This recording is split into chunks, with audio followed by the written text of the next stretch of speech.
morning. Welcome to the January 9th, 2024 Planning Commission meeting. I'm Blandy Miller, Chair of the Planning Commission.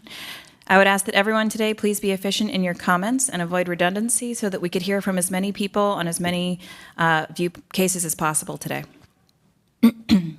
We start each meeting with an opportunity for the public to comment on an item not contained on the agenda. Are there any members of the public who would like to speak on an item not on the agenda today? Seeing none, we'll move to the consent agenda.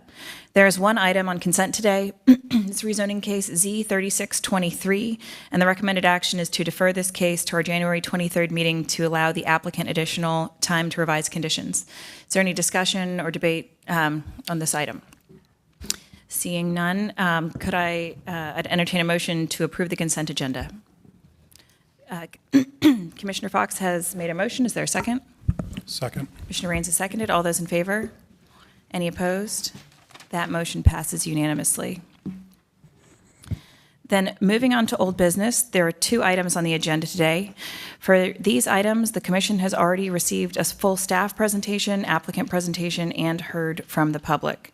So our focus today will be on any updates or changes to these cases since our last meeting.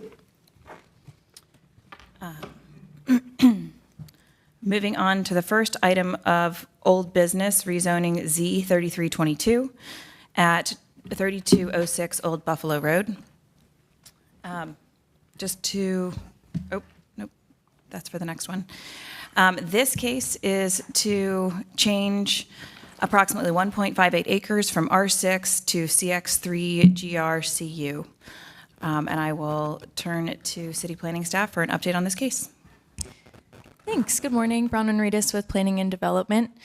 So this case, you last saw it December 12th, I believe, the last meeting that you had. It was deferred at that time till today to allow the applicant time to make some changes. The applicant has added one zoning condition and included the addition of a green frontage in the request. So your deadline for action for this one is February 10th. Here's a look at that new zoning condition that has been included. So a 50-foot wide undisturbed vegetated buffer shall be maintained along the eastern property line of the property. The vegetated buffer will be comprised of existing vegetation. So I wanted to include this just to give you a general idea of what a 50-foot kind of measurement would look like. Here on the right side of the screen, you can see that line is estimating 50 foot measured perpendicularly from the eastern property line. Just a reminder of where the site is located. It is close to Capitol Boulevard. It is off of Old Buffalo Road. A reminder of the change in entitlement with the request to go to commercial mixed use. The request is inconsistent with the future land use map of office and residential mixed use.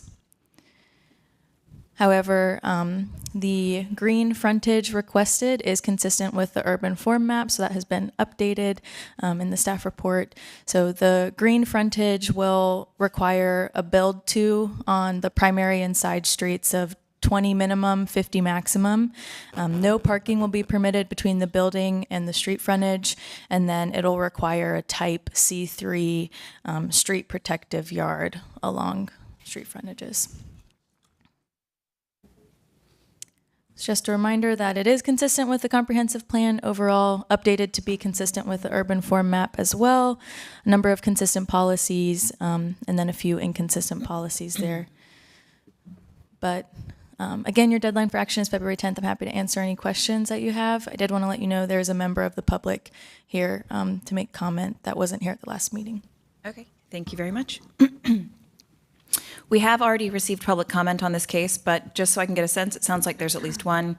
By show of hands, is there anyone today who would like to speak on the proposed changes or any other aspect of this case? Just one? Okay. Well, if you could please come to the podium. I will allow those unclear, if perhaps opposed to the case, is that correct? We will first hear, we already heard from the applicant, so I'll open up public comment first for those opposed to this case. If we could please add 5 minutes to the time clock, we'll provide equal time for both sides. Thank you. Things that make you nervous. Yeah.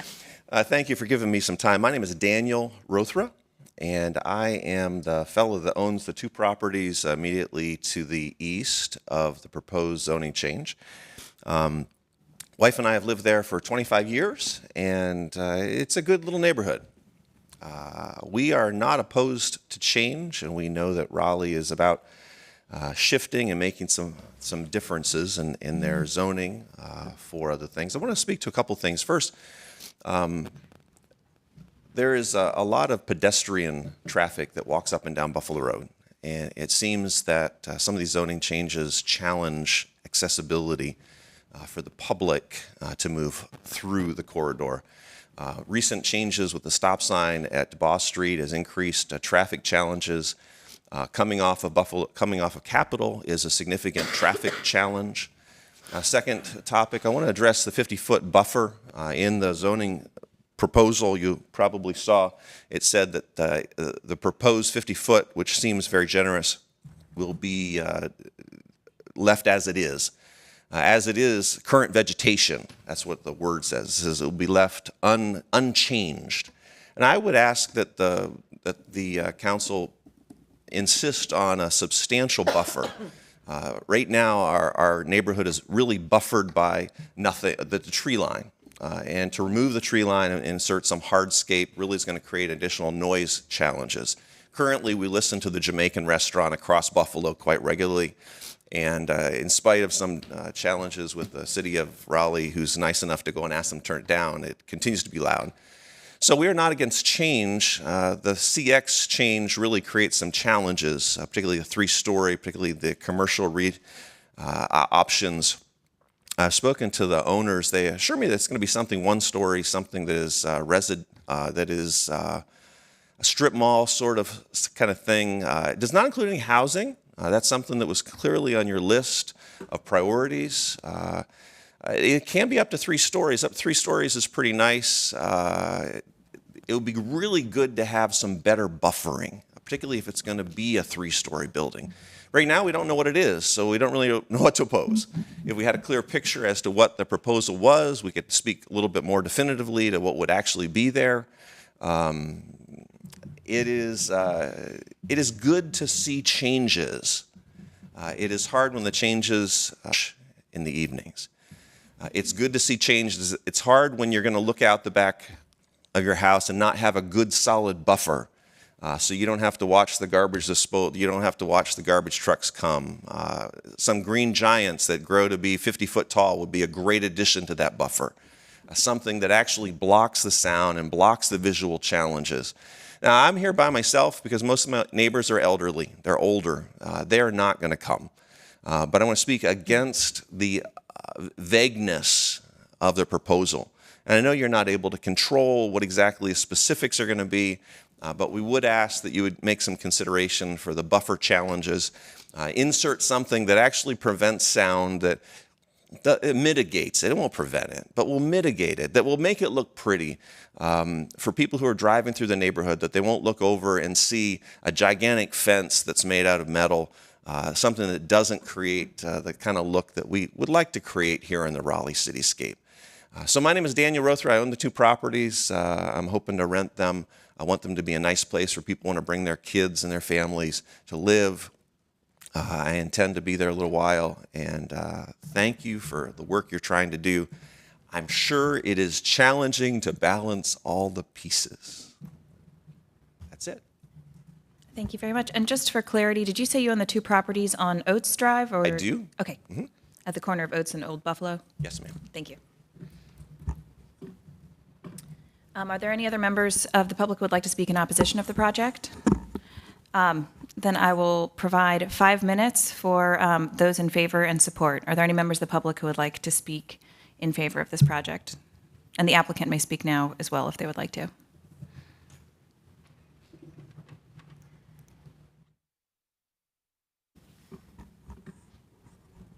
Good morning. My name is Jafar Al-Haddad. I'm one of the applicants for this specific zoning change. So as we said last time, on December 12th, it'll be a commercial mixed-use change. We added the conditions. We felt as if that was, would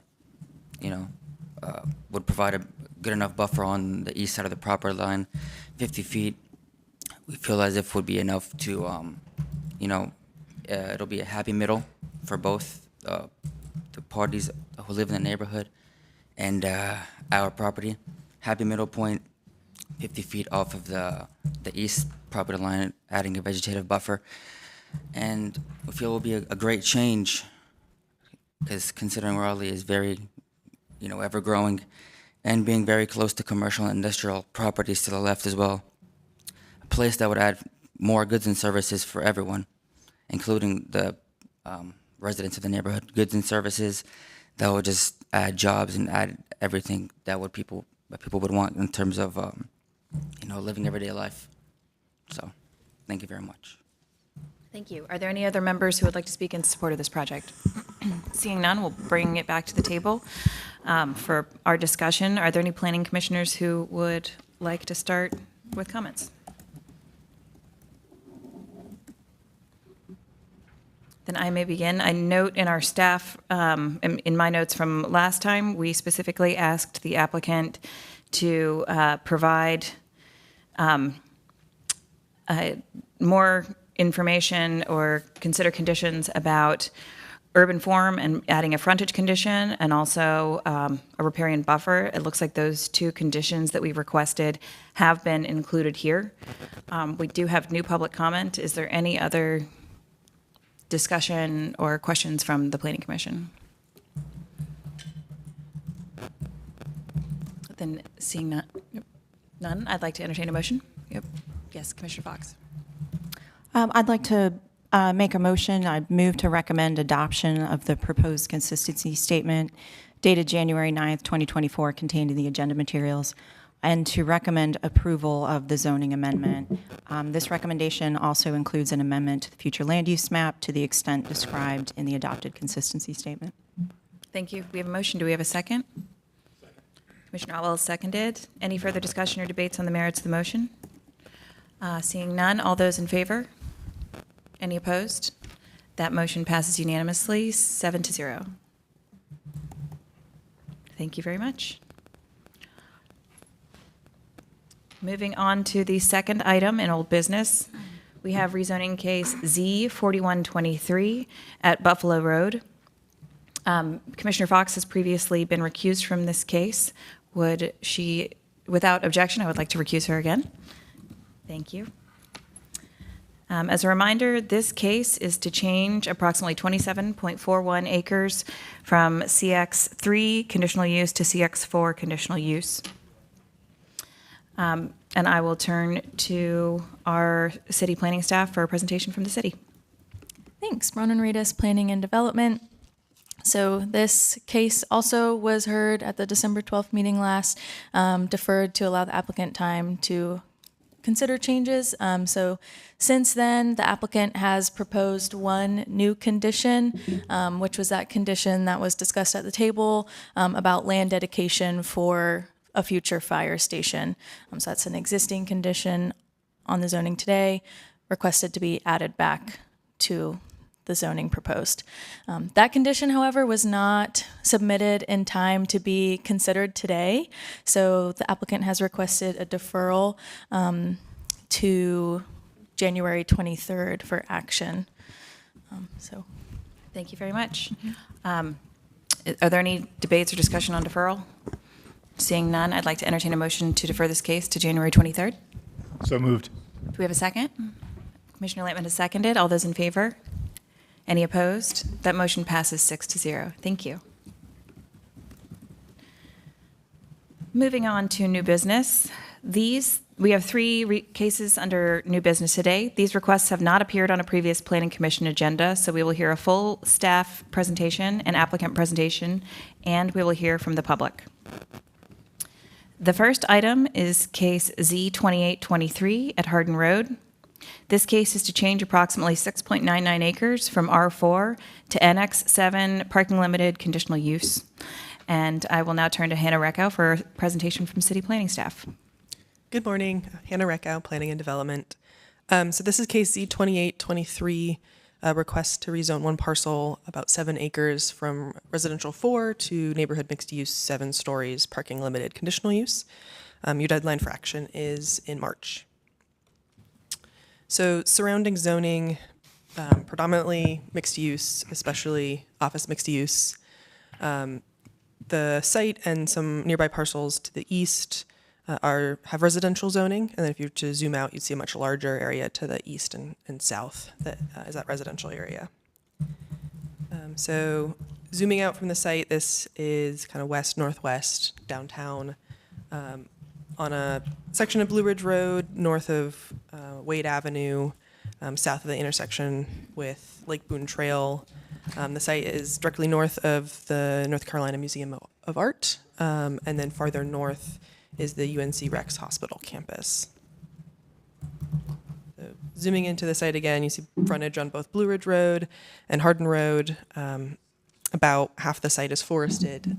There are a few detached houses currently on the site, and then mainly medical-related uses kind of to the west, north, and east, a Montessori school farther east, and then the art museum to the south. And here's some views of what that looks like from both of those frontages. So this is a conditional use district that is requested. There are a few zoning conditions that are proposed. These would prohibit some uses normally allowed in neighborhood mixed use, prohibit drive-through and drive-in facilities, cap the number of residential units that are possible and the total number of commercial use that is possible, and then commit to additional management of stormwater. So in addition to the 2 and 10-year storm events, also the 25, 50, and 100-year storm events. And then the last condition pertains to a traffic signal at the Blue Ridge Road, Hardin Road intersection. There's quite a bit of detail in the actual condition language, but kind of the headline here is that it would require the developer to conduct a signal warrant analysis prior to the first certificate of occupancy. If it is warranted at that time, they would install the light there. And then if it's not warranted at that time, they would conduct another signal warrant analysis within 180 days of the last certificate of occupancy.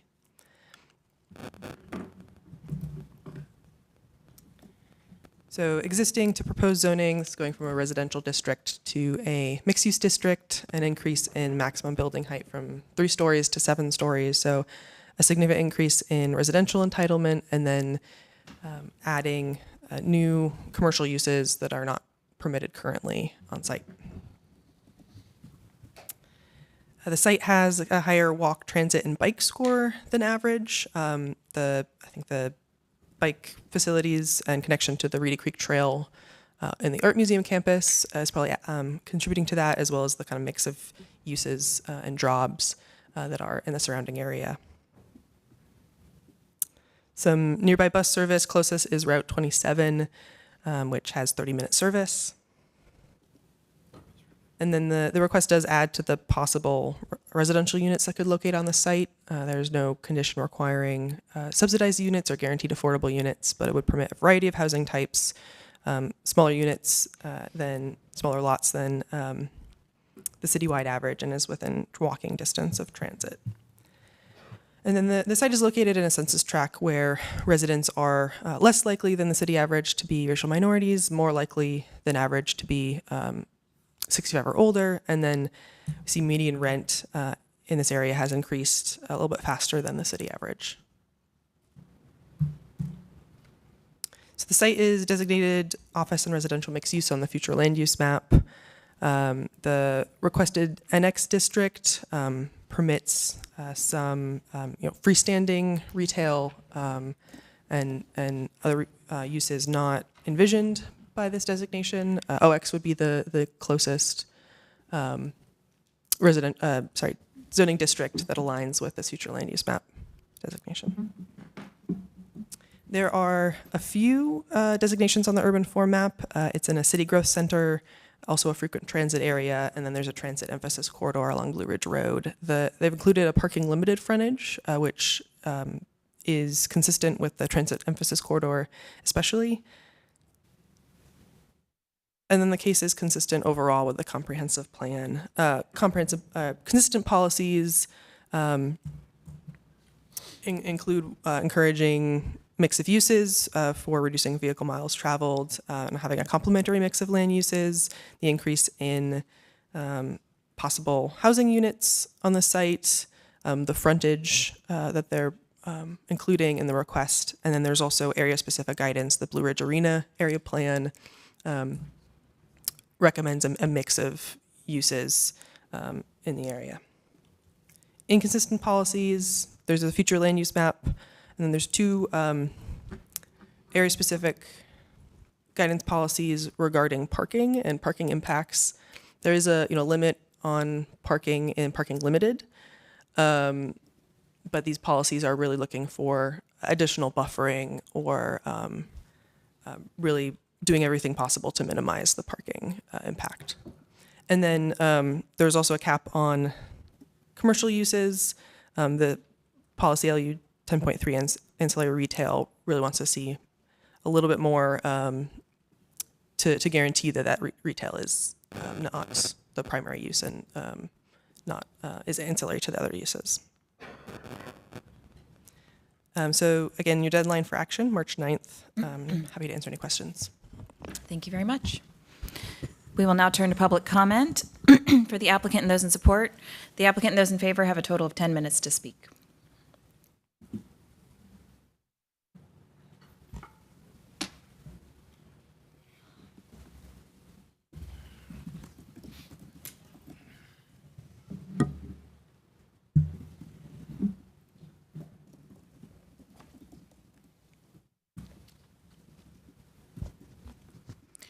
Good morning, Chair and members of the Planning Commission. I'm Jamie Schwadler with Parker Poe at 301 Fayetteville Street, here on behalf of the applicant Toll Brothers Apartment Living.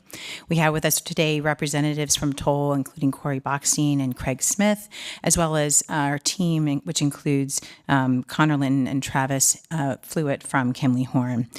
The vision for this project is for a mixed-use development along the Blue Ridge corridor to kind of celebrate the growth that it's enjoyed and continue that growth by providing more housing in an area that's supported by transit and in an area that is in need of vibrancy, close to UNC Rex, the North Carolina Art Museum, and the growth that this area has seen. The site overview is about 7 acres on the corner of Hardin Road and Blue Ridge Road, occupied by 3 single-family homes that were developed some time ago, and our art museum is directly to the south. We're surrounded by a lot of office uses that were kind of mapped as that office and residential mixed use in the flume when the city adopted the UDO.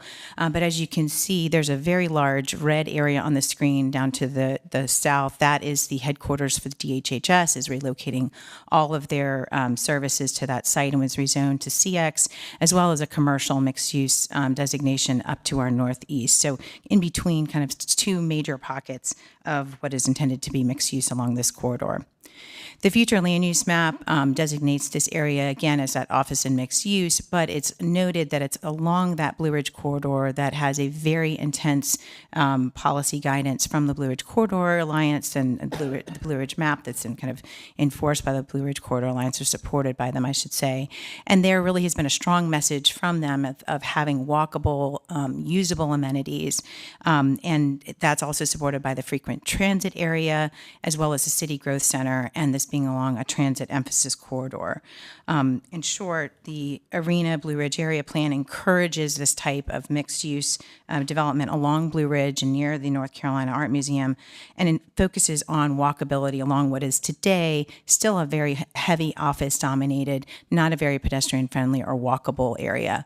The way you get that walkability is to obtain vibrancy through attracting people to live here and providing meaningful opportunities for commercial that will not only be located along the corridor, but will really be vibrant and successful. And so that's some of the inconsistencies we're seeing with the future land use general designation of office and mixed use and what the Blue Ridge Arena plan has specifically said about this area.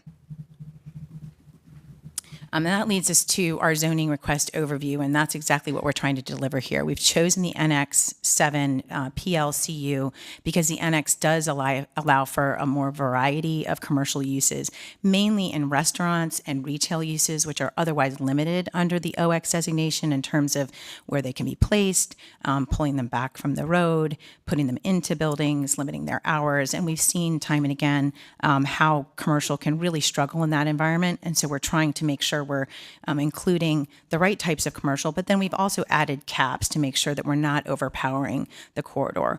We've intentionally limited ourselves to 415 units of multifamily, a maximum of 20,000 square feet of commercial, as well as prohibiting uses that would otherwise be allowed in the NX designation, but we're restricting ourselves again and prohibiting ourselves to try to bring ourselves more in line with that OX designation, including the vehicle sales and the drive-through uses.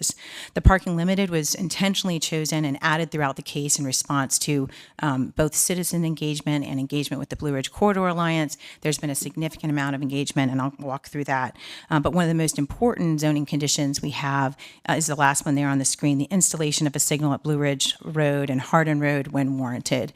This was by far the most important thing we heard from the neighborhood, which has existing traffic problems that have nothing to do with this site in particular, but have to do with existing traffic patterns and their concerns over what will happen if the site, or if and when the site is developed. So we heard that loud and clear and developed these very significant list of zoning conditions. And I want us to take some time to go through them today because it's important to note how much has gone into this, how much we've listened to residents, how we haven't been able to satisfy all of their concerns, but we've been able to incorporate what we can, what we're permitted to do as a zoning condition, and then explain the other city programs that are in place to protect the other concerns that they've raised. So conditions 1 and 2 talk about the uses that were otherwise allowed by the UDO, but we've intentionally limited ourselves and prohibited those to bring ourselves more in line with the office and mixed use residential designation in the flume. That was also in line with some city comments and guidance and prohibiting drive-through uses. Again, we've capped ourselves at the 415 multifamily units and 20,000 square feet of commercial. You'll note that the envision otherwise would allow us to do 650 units of multifamily, 100,000 square feet of retail, and 480,000 square foot of office space. So we could otherwise, without these conditions, do a significant amount of development that we're intentionally not doing. And part of that is in response to what we heard from neighbors, but also what those traffic results would be. Office obviously would have a much higher burden of traffic than the multifamily would at different times of the day. The post-development stormwater discharge peak has been increased to the 100-year storm. That was in response to both city comments, city staff comments, but also some concerns that we heard about. There's a large riparian buffer that goes across the southeast portion of the site. There's 40 feet of grade change from the west to the east side of the site. So there are some stormwater concerns, and we've increased that treatment in response. And then number 5, again, the most significant offer here, it's a significant amount of words as well, but I'll try to reduce those to essentially we've been able to ask the city and DOT for a light at Hardin Road and Blue Ridge Road that we weren't sure we were going to be able to get. It's close to another intersection, but we were able to get approval from both entities to allow us to install that traffic signal when warranted. Now, based on our traffic study, we know that once this is built out, it will warrant, but it might not warrant today. And it hasn't been installed because it hasn't warranted until today. So we've committed to doing an initial warrant analysis, and then if it still doesn't warrant at that time, to do another warrant analysis and install the traffic light at our own expense, which would be hundreds of thousands of dollars dollars and otherwise would become a city project. As you've seen, some of the concerns on walkability and getting around really focus on what that vehicular and pedestrian experience is like. So we think this will mitigate those concerns a substantial amount and take that burden off the city. And we came to all of those conditions because we've spent 6 months and 4 meetings on a significant interaction with the neighbors. We understand what the concerns are, and we've explained how those concerns have been translated into conditions where we can. So again, the concern about a lack of signal at Hardin and Blue Ridge Road was met with a study of the TIA, working with DOT and city transportation to add that commitment to install the light when warranted. The concern about stormwater management and protection of the stream at the rear side was added, was met with an addition to detain the 100-year storm. The desire for bike and pedestrian connections, as well as a streetscape on Blue Ridge Road, was met with an addition of the parking limited frontage. We also met with city transportation to ask whether we could install a kind of a mixed-use path within that streetscape in lieu of just a sidewalk. We did get a positive feedback on that, but that can only be done at site plan, so that's not a condition, but is permitted within that parking limited streetscape, and we've added that frontage. A request was made for the neighbors to include over 1,000 feet notice, exceeding 1,000 feet notice, because we're up against the Meredith Woods neighborhood, but not everyone within that neighborhood received notice, so we extended that. We've kept in constant conversation with them and have appreciated their interaction. Request for more unity in unit count and mix of uses was met with a cap that I explained earlier, and the speed and safety of traffic on Hardin Road. There's 3 conditions that were requested that we weren't able to offer, and most of those are covered by other city programs. First, there was a request for a stop sign. We did offer that to the city. City transportation would prefer that be done at the site plan and through the normal traffic calming program.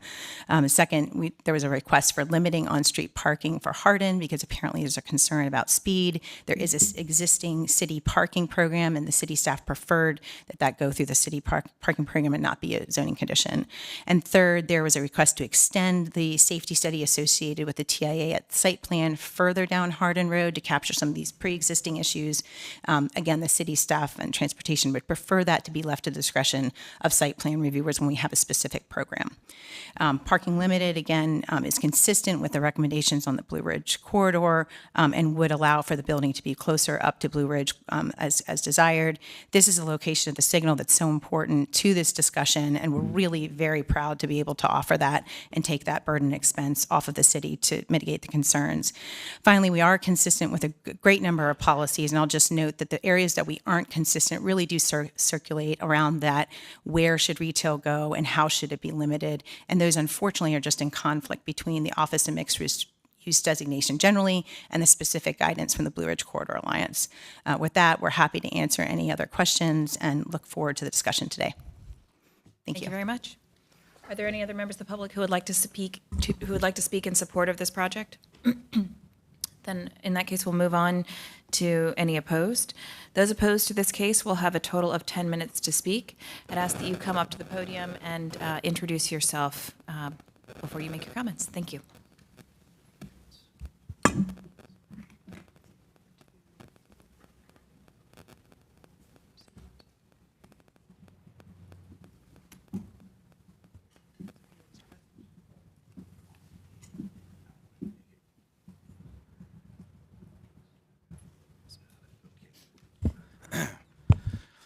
My name's Randy Benefield.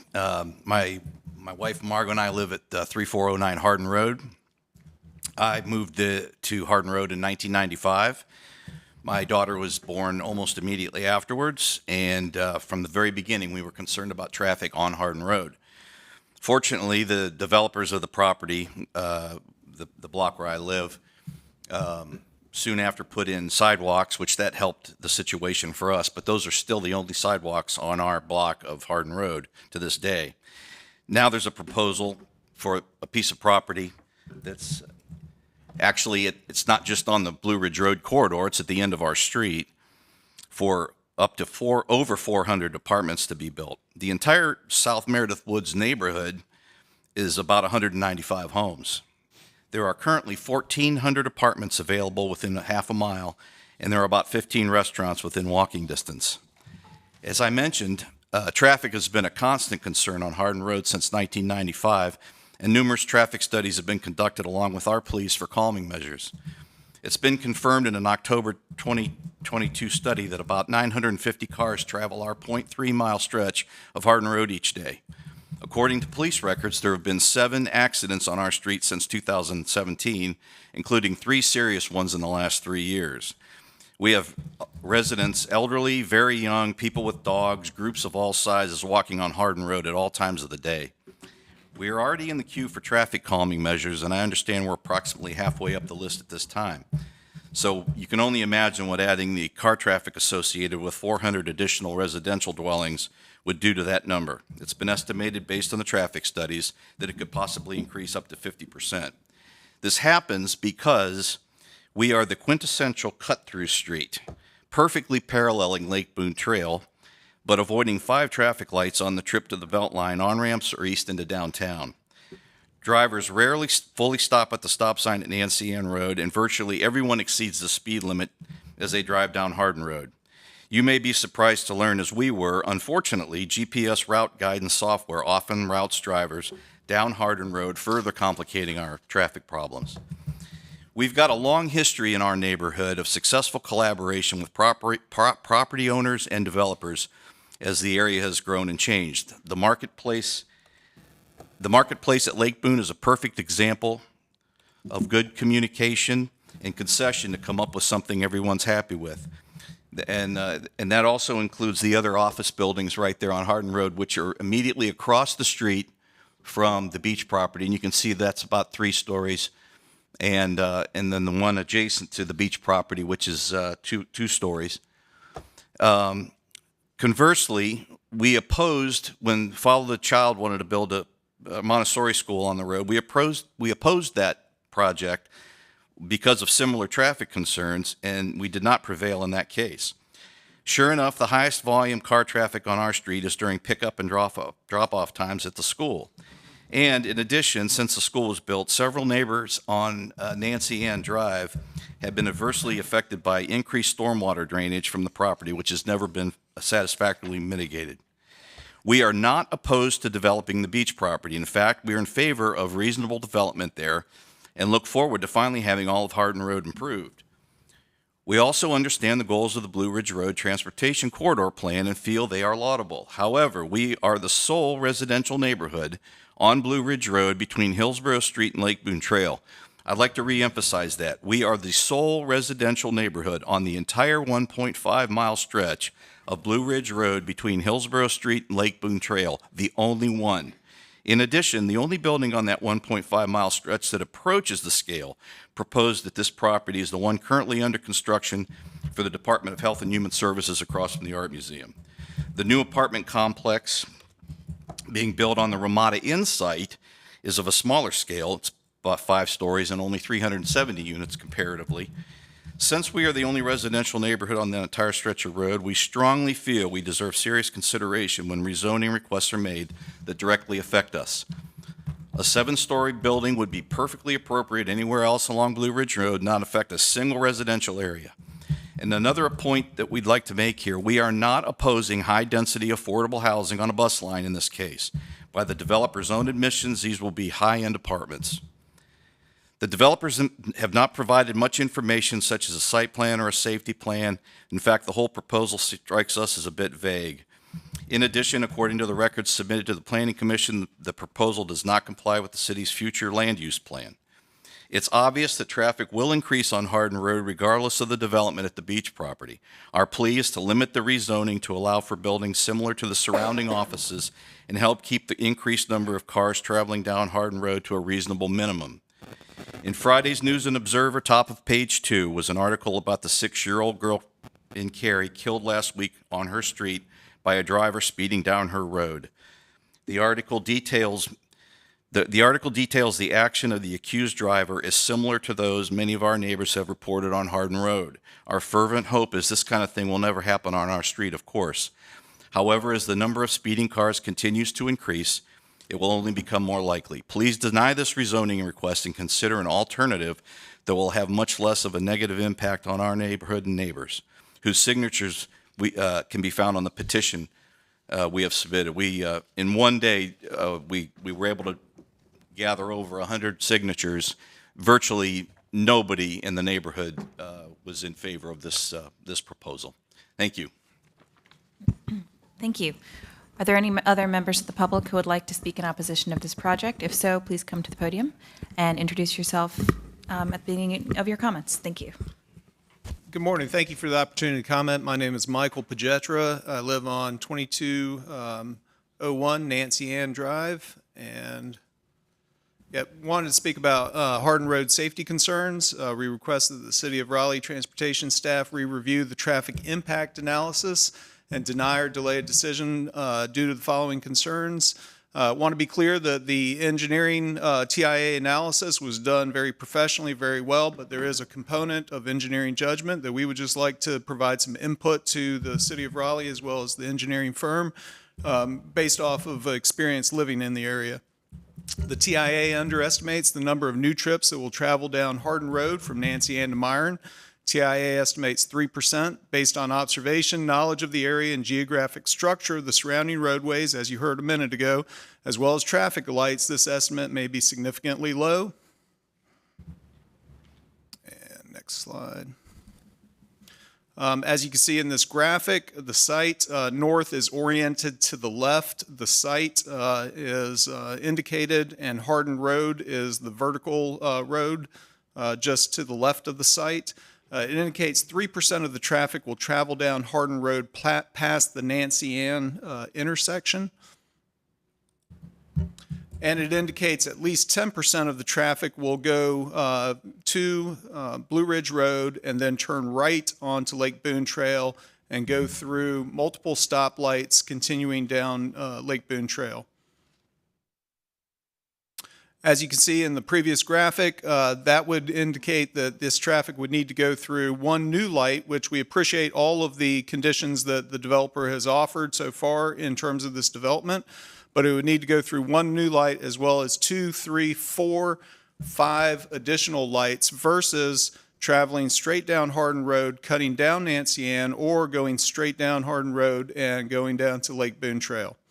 This is a significant safety concern, and it gets to the type of project that is appropriate for this area. With a minute and a half, I'm going to skip through some of these. You could read through this. It's likely 10% would have to travel 5 stoplights. If that assumption is true, that they would instead travel down Nancy Ann, then potentially up to 30-35% of new trips would go down Hardin to Myron Road and then go to Lake Boone Trail. And that's what we've seen from traffic, the new traffic that comes into the Montessori School and other traffic. Google Maps would indicate that traffic should go from this point on Hardin Road straight down Hardin to Myron to the Beltline 98% of the day. There's only a 30-minute period, 4 o'clock in the morning to 4:15, 4:30 in the morning that it suggests otherwise, but all other times Google would tell you to go this way. New residents would follow that, and they would go straight down Hardin to get to the Beltline, and other residents that would start going around Lake Boone Trail would quickly learn that this would be a quicker path. In addition, Hardin Road loses 70 foot of elevation in 0.3 miles to the Nancy Ann intersection, an additional 40 feet down to Myron, which indicates that cars would go very fast down that road. And finally, just want to say the scale of project, as you heard, in terms of the size of projects, the size of projects in the area are much smaller than this one. It would stick out like a sore thumb relative to other projects in the area. Thank you for your time. Thank you very much. We will now turn back to the table and entertain questions and comments from the other planning commissioners. I would like to start and see if staff could respond to the concerns about the traffic impact analysis and also provide information about what the impact of this project would be on the traffic calming proposal or application that's in process already on the street.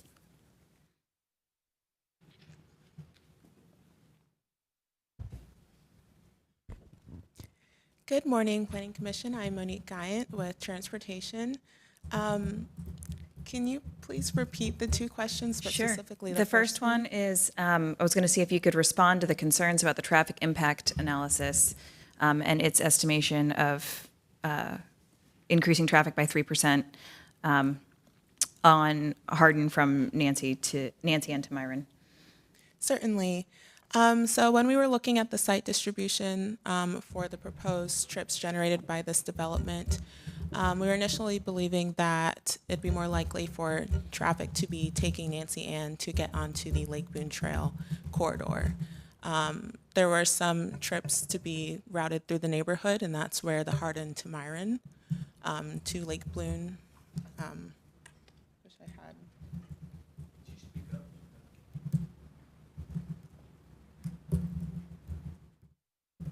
Can't seem to move the PowerPoint, but yes, we viewed in our engineering judgment that more traffic would be taking the Nancy Ann to Lake Boone versus traveling through the neighborhood.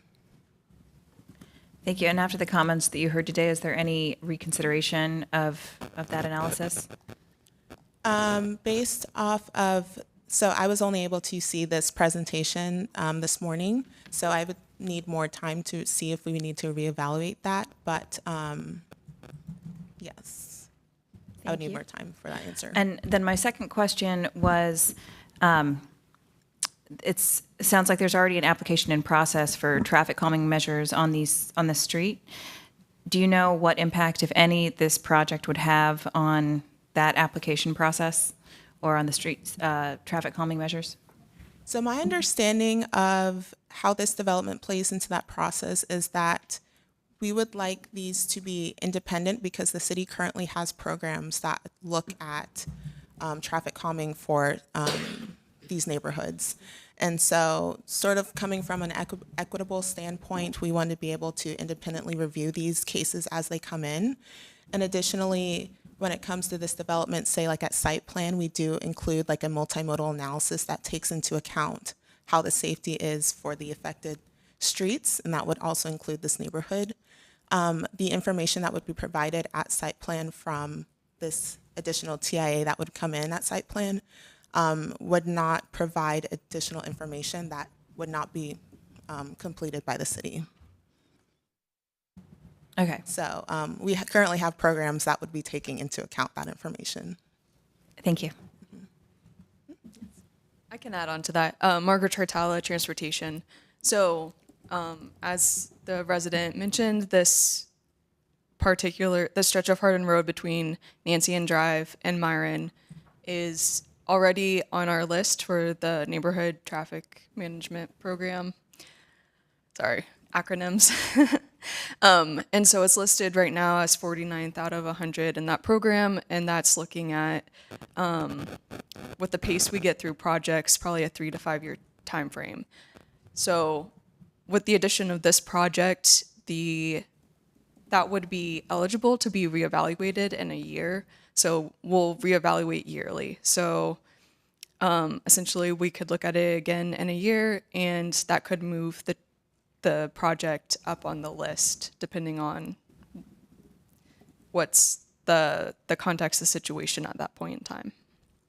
Thank you very much. Other comments and questions from the commissioners? Yes, Commissioner Otwell. Thank you, Chair Miller. I had a couple questions. One would be for planning staff. As part of the Blue Ridge Corridor Small Area Plan, were there land use recommendations as part of that plan, and were there any rezonings that were initiated by the city in response to those recommendations? There is, and I'll go back to the presentation for reference. The land use guidance in that small area study that applies to this site is the one policy, APAB 7, which essentially says there should be a mix of uses and especially intensity near transit corridors. There were future land use map amendments made as a result of that plan at the time it was adopted, received by council, but there was no city-initiated rezoning at that time. Thank you. I also wanted to follow up. I had a comment for the applicant. I don't like seeing the bike lanes given over in favor of a multi-use path, especially here where the only separated above curb bike lane exists in our city to date. I know one of the applicant mentioned that they were hoping to implement a multi-use path instead of a bike lane, but I would be disappointed to see that at this site. TC 321 was specifically implemented to get us above the curb bike lanes throughout the city with new development. It would nearly connect in to an existing above the street bike lane and another one that's going in on the other side of Blue Ridge.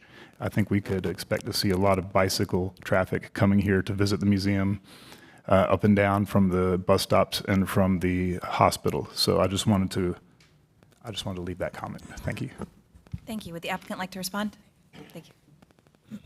Just to clarify, that's something that we spoke about with the city transportation and was their preference at site plan, but we can certainly share that with them, and nothing in our zoning would require us to do the mixed use plan or prevent us from doing the on-site. It's just that through the neighborhood interaction, we had heard a request whether we could incorporate that mixed use path, and I think that was a comment from transportation. So all of that is still on the table and something that we will definitely take into account at site plan. I understand that that's done at site plan. Since this policy has been implemented, most developers have opted for a multi-use path instead of a bike lane. Okay. And so we haven't seen any of that development occur yet. So I'm getting kind of frustrated with TC 321 for not giving us the result we want. I appreciate the input. Thank you. Vice Chair Raines. Thanks, Chair Miller. Question for the applicant. This is related to AP AB9 and AP AB10, and also the parking limited. Wanted to see if the applicant would be willing to, along Blue Ridge, restrict parking to one bay of parking instead of two bays. That would apply only to Blue Ridge to limit the parking and to be more aligned more with the AP guidance. Thank you. Would you like to respond? It's not something we'd considered or been asked to do yet. I don't know that we would rule it out. I think our main focus is trying to make sure that the retail is vibrant, and one way to do that is make sure that it's visible and people can park there. So we're struggling with how that would fit in, but it's something we can take into account. Okay, thanks. Just to note, a lot of the Blue Ridge development that's existing or in planning now or under construction it appears to have one bay along Blue Ridge, and that can vary along Hardin, but. And if I can just have a second to consult, if there's other questions, I can hear them and consult with the client at the same time. Any other questions for the applicant? Yes. Generally, I know that there's a lot of activity in this area, and for disclosure purposes, I was on the Blue Ridge Corridor Alliance as a non-voting board member, and I'm an alternate now. But on a lot of the activity, I think, would be supportive of this type of development, but I also definitely agree with the comments about the cut through from Hardin to Nancy Ann and, some of the impacts there, especially with the Montessori school. I'm wondering if it would be considered to put a light at Nancy Ann and Hardin to help limit traffic, or at least limit the cut and limit any, opportunities for speeding through a stop sign. Just wanted to kind of put that out there as a potential. I don't know if the City of Raleigh traffic has any thoughts about that or had considered that. It's only a thought. I know our traffic engineer will have thoughts about that, but if you'd like to hear from the city first, Yeah, I'm happy to step absolutely. aside. Yeah. Thank you.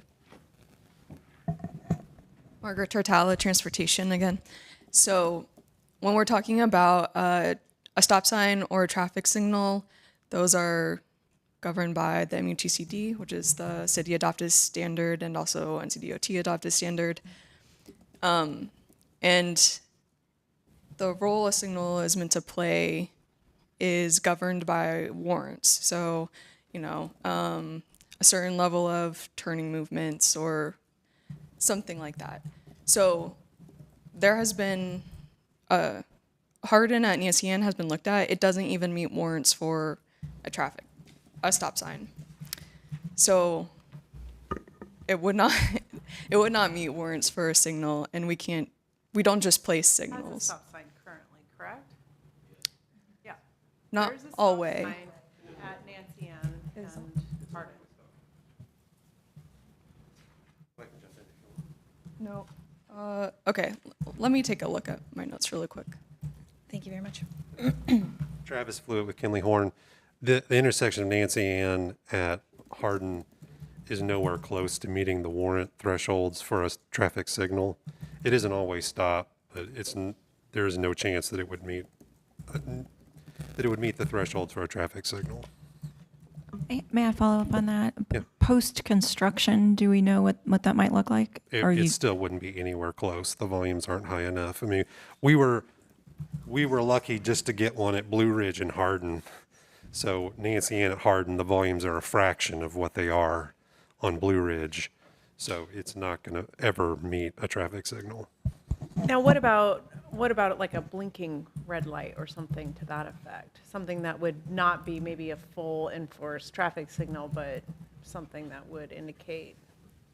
I can't speak to what that is something that could be considered. I don't know if that's something the city looks at as part of the traffic calming measures. You know, if enforcement is an issue at that intersection, if people are running the stop sign, that is something that could be looked at and something that we'll be looking at in the site plan, as Monique said, when we could do the safety analysis and the multimodal analysis. That's something we can discuss with city staff. We're definitely open to all measures. We're very well aware of the neighbors' concerns about traffic on Hardin and speeding, and we certainly don't want to make the situation worse. We want it safe for the residents of this development.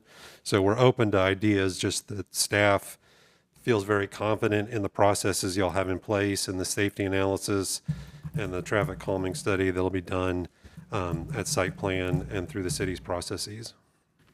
And may I ask a follow-up as well while you're up here, Travis? Yeah.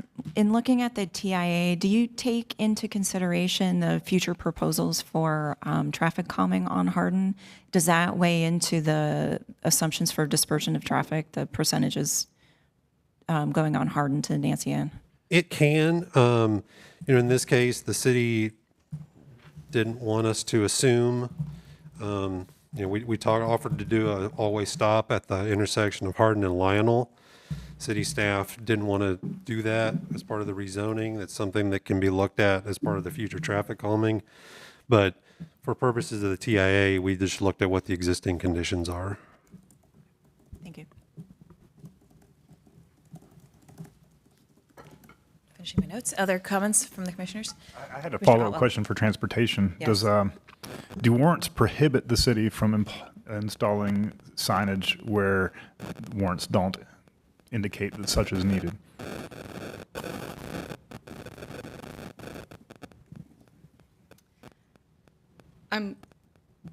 Like a stop sign. Like a stop sign, yes. Okay.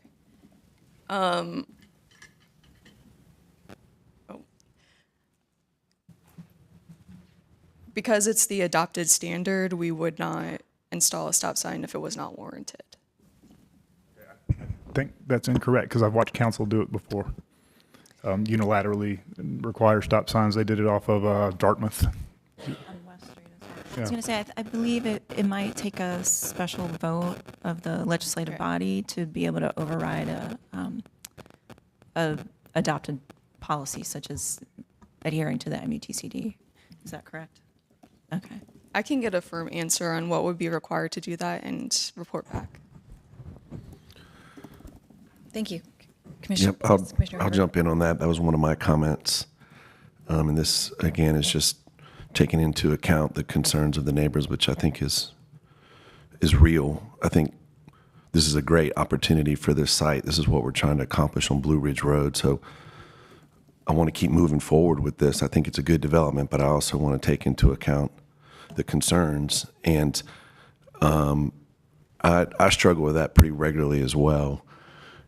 Hearing that, I understand the policy is it's not warranted, but that doesn't mean that we shouldn't go above and beyond. And so I do think that we should consider that. It doesn't help the applicant because I don't know that we can put a condition in for that necessarily because it's got to go through a process and be approved, whether it be through council or something else. But I'm not sure if there's an alternative that the applicant can come forward with, just similar to the way they're doing the traffic light analysis. If there's another way to add something that says, I know y'all are willing to do that. I don't like this warrant thing. I see it all the time that it's not warranted, but it doesn't mean that we as a city shouldn't consider it. And if it goes above and beyond what MUTCD requires, I think that's okay. If I could just add to that, I just want to make it clear that you hear about warrants a lot, but in this case specifically, it's also a matter of when we're talking about safety and safety countermeasures. So when we look at traffic safety issues, you have the issue and then you have a countermeasure that is supposed to treat that issue. And a stop sign is not going to be an appropriate countermeasure for a speeding problem. That's just not what it's supposed to be used for. And so that's why the staff really wants this to go through our usual traffic calming process so we can make sure we have the right countermeasure in place to treat that issue, and we have consensus across the neighborhood. That is the purpose of that program, and we strongly feel that instead of trying to match a condition for the site to that, it should go through that process so we make sure we have the right thing in place. Thank you very much. Other comments? Commissioner Haber? Yeah, and I know Mr. Fluid is a very capable traffic engineer, which I am not, so I'm not going to get into what are the right measures and what are not the right measures. I just think, even as a resident, it's counterintuitive to think that a stop sign placed to, even if it slows cars down so that they're not speeding along a longer distance, is counterintuitive to think that a stop sign wouldn't be that right measure. But I would rely on, again, the very capable traffic engineer with the applicant to come up with the appropriate countermeasures to deal with speeding. So I'm also a little bit confused as to why we keep saying that to install a stop sign when a stop sign currently exists at Hardin and Nancy Ann. I'm just confused. For me, it's just an example of a kind of treatment that can be applied. And I'm not aware of all the signs or treatments that could be installed, but many of them are warranted as well and face the same kind of process for installation. Yeah, but if we're arguing for a stop sign already. I'm not arguing for a stop sign. I'm arguing for a treatment. Okay. Yes. If we could just be heard just on some of those questions. First, the question about limiting parking on to one bay. I did consult with the client on that, and the difficulty we have there is that we are planning on providing most of the parking in the structured deck, and so limiting it up front will tend to make the deck larger and potentially taller. We're trying to avoid doing that. So at this time, we wouldn't be able to offer to limit it further. And I would note that policy talks about large parking areas, and I think it was developed at a time when the Blue Ridge corridor really did have a lot of government kind of seas of parking. And so by adding the parking limited, we are coming down from that large parking to just 2 bays. I understand it's not 1 bay, but I hope that at least mitigates the concern. And then with respect to the stop sign, it is something that we offered. We do respect staff's opinion that it be carried through, and I don't want to put staff in an awkward situation. I would hate to see the case be held up for something that doesn't have an easy solution, even though we've offered that solution and it appears that there's an existing program. So what I might suggest is that if the commission's willing to move this case forward today, that we continue to work with transportation and as it gets to the city council, and if there's a separate petition that we could be part of to help the traffic, the site plan support the stop sign, and it's at Lionel, not at Nancy Ann. When warranted, we're willing to participate in that. We are willing to fund it when it was a zoning condition, but we do respect the staff's opinion that those two processes should be separate. But would like, if the commission's willing to move forward today and not have that issue kind of tangled up in a condition that staff doesn't feel is appropriate for the zoning process, that doesn't mean that we won't continue to work with staff to find a solution before the final vote by the city council. I don't know if that helps some of the concerns that were raised here today. Thank you very much. Commissioner Lampman. I'm fine with that. I'm wondering also if transportation staff, there's a fire station that's right there. would they benefit from any sort of, light or blinking light or something at that Nancy Ann and Hardin intersection that allows them, that visibility if there's, issues that they have to respond to? So I'm wondering if there's a multi-benefit to something at Nancy Ann and Hardin, but I do agree with what the neighbors are saying, but it's still a good project, so I agree with not holding up, but could we include maybe conversing with the fire station there and seeing what might be beneficial to them as well?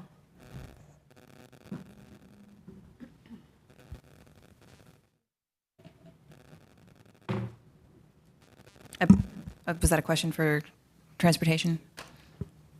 It would be a request to any motion we make for evaluation of traffic calming measures. Thank you. Any other comments? Vice Chair Reins. Thanks, Chair Miller. Yeah, just a comment. Thank you for talking about the parking limited, and I understand the intent of not, making the building taller. I appreciate that, so I'm good with that. Just another comment. There's some public comments about the scale and height of the building. I'm with the not adjacent, but nearby properties that are 5 and 12 and higher stories. I'm comfortable with the proposed height for this project, and appreciate the density and the uses that can come with that. So generally, I would support the height. Thank you very much. I would tend to agree with this project, looking at specifically a rezoning on Blue Ridge, at the corner of Blue Ridge and Hardin, next to the hospital. I think this is an appropriate land use in that area. The questions about how to address the traffic on Hardin Road, it sounds like there's a traffic calming measure that's already in place, and if this project may actually accelerate and move that traffic calming up in priority in the whole city. And I'm glad the applicant will also continue to look at evaluating the bike lane versus the multi-use path and the traffic with those patterns. But I think that it sounds like those two issues remain at site plan and with other measures through the city. So I am supportive of this rezoning as it is today. Commissioner Fox, or Just a technical question for staff. The request that I'm hearing fellow commissioners make is to reprioritize and accelerate the traffic calming application for Hardin Road. Is that wording going to work in terms of what you anticipate an outcome being?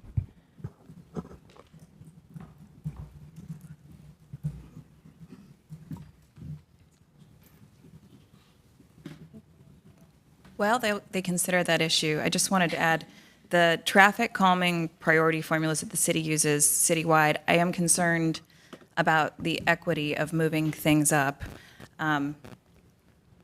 outside of the formula or adding additional items, since it is sort of a zero-sum game. It'll be pushing other projects down the list that may also be very important to the city. So just wanted to add, if a motion does include changing the priority on this versus the rest of the priorities in the city, I probably will be opposed to that. Thank you. Understood.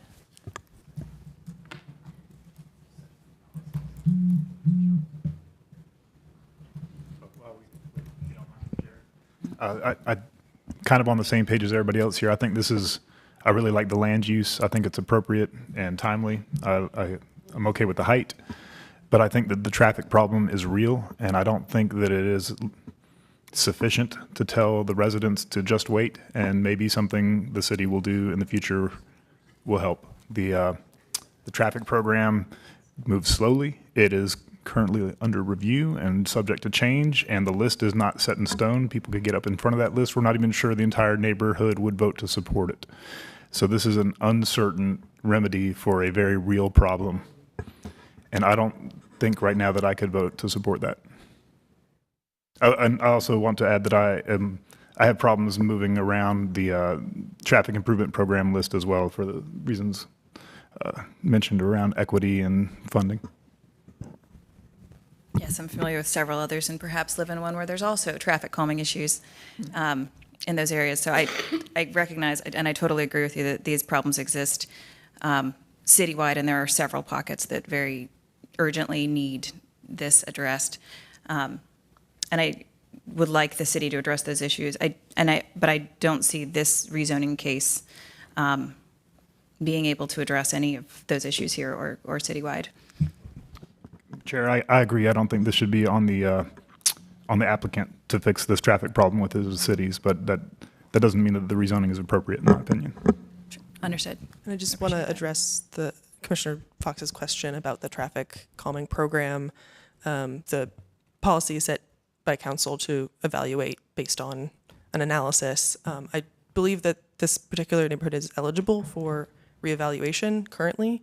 They could request that of staff, but I believe they could also wait if they wanted to until additional time. While I have you there, Ms. Rocco, may I ask you another question? Of course. Because you're there. I mean, the frontage along Hardin is only like 800 feet, maybe, to the intersection. So I'm struggling. There aren't conditions that can be applied to mitigate the concern of traffic along Hardin, which exceeds those 800 feet. Unless staff has other ideas of conditions for traffic calming along a very short frontage of a longer roadway. It's a trick question. Sure.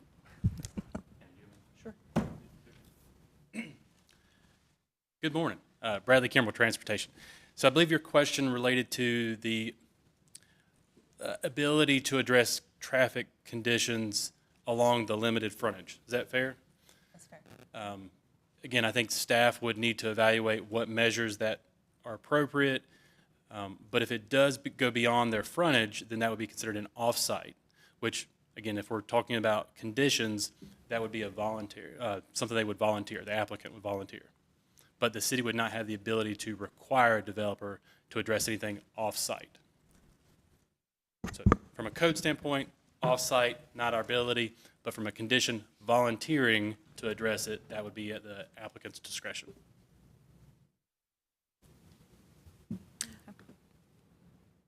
Did I make it? It does. Or? Are there other specific traffic calming requests that have come in that the applicant along this road that the applicant could address as part of a rezoning case? Excuse me. Yes. Did we give us anything specific, or is it just the part of reevaluation?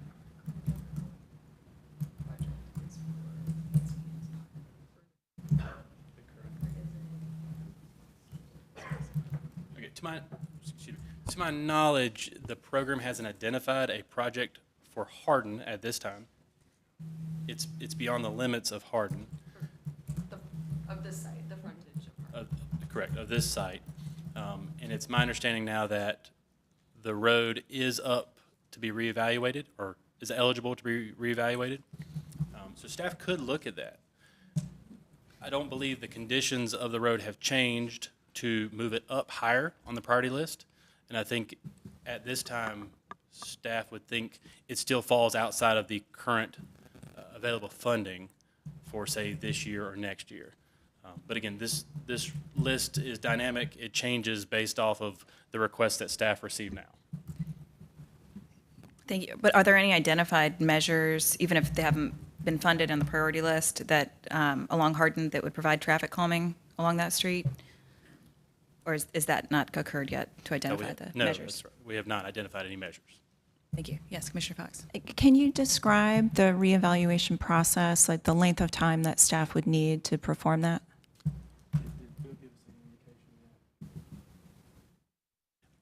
I believe it takes several weeks because we're pulling traffic data, counts. We're looking at a change in crash history because it goes over a lengthy time period. So based off of when the last time staff reevaluated, if anything took place over that time frame, that would go into account. But again, that's several weeks of staff pulling that together and following up. And if this case were to be rezoned, when you were doing that analysis, would it take into account the entitlement on this area or the current development pattern? I believe the evaluation is based off of conditions on the road at the moment, not future projections. So, and how, so a reevaluation would, to move it up the priority list would be moved up the list if not only the site were rezoned, but if presumably some amount of construction were underway, or would it have to be fully built out? It really be comes down to reevaluated? what changes would occur on Hardin. It'd be difficult to really project to say construction traffic or the activity of construction would create the conditions that would move it up on the list. Again, we're trying to project what the road is going to look like and operate as X months from now or 2 years from now, and how that then falls on the priority list itself. A lot of roads, segments, and requests are coming in weekly. Understood, thank you. Other questions? Seeing none, any other comments on other aspects? I do have a comment, and Yep. maybe while you're up there for transportation, sorry. Could you speak quickly about what sort of measures are part of the toolkit for our traffic calming program? I think that there are things that are intentionally not part of the process that could be used in situations like this that are used in other cities that we don't employ, such as turn restrictions and one-way conversions. I don't believe are part of our current traffic calming, but I could be mistaken. Sure, great question, and I'll attempt to address it, but I don't want to be specific to Hardin or another road. So the program uses a variety of measures. I want to be clear that a four-way stop or an all-way stop is really not a suitable measure to address a traffic calming issue. It's really more of an operation, traffic operation control. So from strictly a traffic calming design and device standpoint, the program continues to evolve, and we learn our lessons, if you will. I think several projects ago, we used more horizontal deflection, so chicanes, neighborhood roundabouts. I think we use those still in the appropriate way, but the project list that was just authorized by council predominantly used speed cushions, so more vertical deflection. So cushions and speed bumps. But again, we're constantly evaluating the appropriateness of the measure and what the conditions of the road would justify. One of the things I've seen in other cities that have neighborhood traffic problems are restricting through traffic and restricting turns during certain portions of the day. And I don't think that's anything that the applicant can offer as a condition. And I don't think it's anything that our current policies with the city are set up to support. So I think these are viable options that we should be considering around these cases. And maybe this would be something for perhaps strategic planning to look at. That is a great point, and I know that those do exist in some areas about restricting turns during certain times of days and things like that. So is that something that we could include? I'm not sure how we would word that as part of a recommendation to council, and not as part of a zoning condition, obviously, but just a general recommendation to council, or maybe we just take that up in strategic planning. Commissioner Fox. I'd like to discuss that one in strategic planning. I think for the purposes of this one, I apologize, I'm belaboring it. I'm very concerned about the traffic there, and there aren't a lot of tools available at this table to address those. And so I was trying to pick apart if there was anything we hadn't uncovered yet. I would be in a place to offer support of this, assuming that reevaluation would take place at the time of site plan, the time where we would be designing some of the improvements along Hardin associated with the property in question. Thank you. Any other comments? Commissioner Haver? Just follow-up question to Commissioner Fox. How do we build that into this recommendation? That's a Okay. great question. Drum Would you roll, like to please. make a motion, Commissioner Fox? I was workshopping it. So I would like to make a motion to recommend approval of Z 2833 and to recommend adoption of the proposed consistency statement dated January 9th, 2024, contained in the agenda materials, and to recommend approval of the zoning amendment. This recommendation also includes an amendment of the future land use map to the extent described in the adopted consistency statement. Furthermore, I'd like to make a recommendation that council consider adding a reevaluation of the traffic calming application for Hardin Road at the time of site plan. Thank you. Have a motion. Do we have a second? Second. Any further discussion or debates on the merits of the motion? Seeing none, all those in favor? Those opposed? Thank you. That motion passes 6-1. Before we move on, can I ask a question of staff? And I think it goes back to the residents, because I know how hard sometimes it is to navigate the city process. There is a severe lack of sidewalks. I know that's not totally what we talked about. I know that it was brought up. And I just want to make sure that the residents are clear on who they need to be talking with staff to, again, sort of push for that. I do feel like that's something that the city should be looking at in that area. And so I just want to make sure there's a connection between staff and the residents, because I do see that as a real concern in that area. So I just wanted to throw that out before we moved on. Thank you. And with that, we will move on to our next case, new business item E2. This is rezoning case Z3923 on Nowell Road, and the case is to change approximately 1.9 acres from R4 to RX4 parking limited conditional use. And we will now turn to Sarah Shaughnessy for a presentation from City Planning staff. Good morning, Planning Commissioners. Sarah Shaughnessy, Raleigh Planning and Development. Just going to pull this up here. So like Chair Miller said, this is a request to rezone 2 properties on Nowell Road, about 2 acres, from residential 4 to residential mixed use, 4 stories with parking limited frontage and 4 zoning conditions. Your deadline for action is March 9th.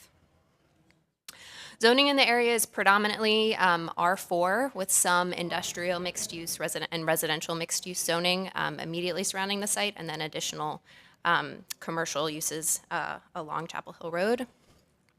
So here is a zoomed out aerial view of the site. So you can see some moderate scale residential north of the site, some institutional and office use around the site, and then again industrial and some commercial use at that intersection between Chapel Hill Road and also 54 and 40. So these are some views, street views of the site. The top left here is looking directly at the site from Nowell Road. Looking east on Nowell Point Drive, you can see the existing subdivision, Nowell Point subdivision, and then some additional views of the site. So I mentioned there are 4 zoning conditions. The first prohibits all uses except for residential uses. It requires that all parking shall be located behind the building, requires a setback from the parcels located to the rear of the site of 100 feet, and then a setback from the primary street requires a minimum of 15 feet. Would be required there. So looking at the existing zoning versus the proposed zoning, it would allow for a substantial increase in housing entitlement, and then alter the setbacks per conditions. Again, the front setback would be 15 feet, and then 100 feet along the rear there. Looking at transportation and energy analysis, this area has a lower walk score than average, a lower transit score than average, lower bike score, but transportation costs in this area are relatively low, and it does have a fairly high access to jobs and other resources if you have a car. Here's existing bus service. So it is very close to a stop on Route 26, which connects up to Edwards Mill Road. You can also see Route 27 in orange there, that's Blue Ridge. And then there's some additional connectivity. I believe service is limited to 60 minutes currently, and it is a little less than a mile north of the proposed Western BRT route.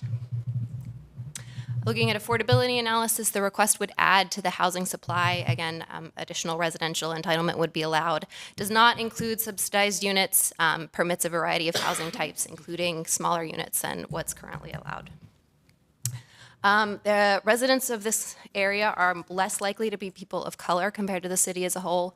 This area has fewer people over age 65 and under age 65, a smaller or a similar proportion of low-income households to the city as a whole, but rent is increasing at a faster rate compared to the city.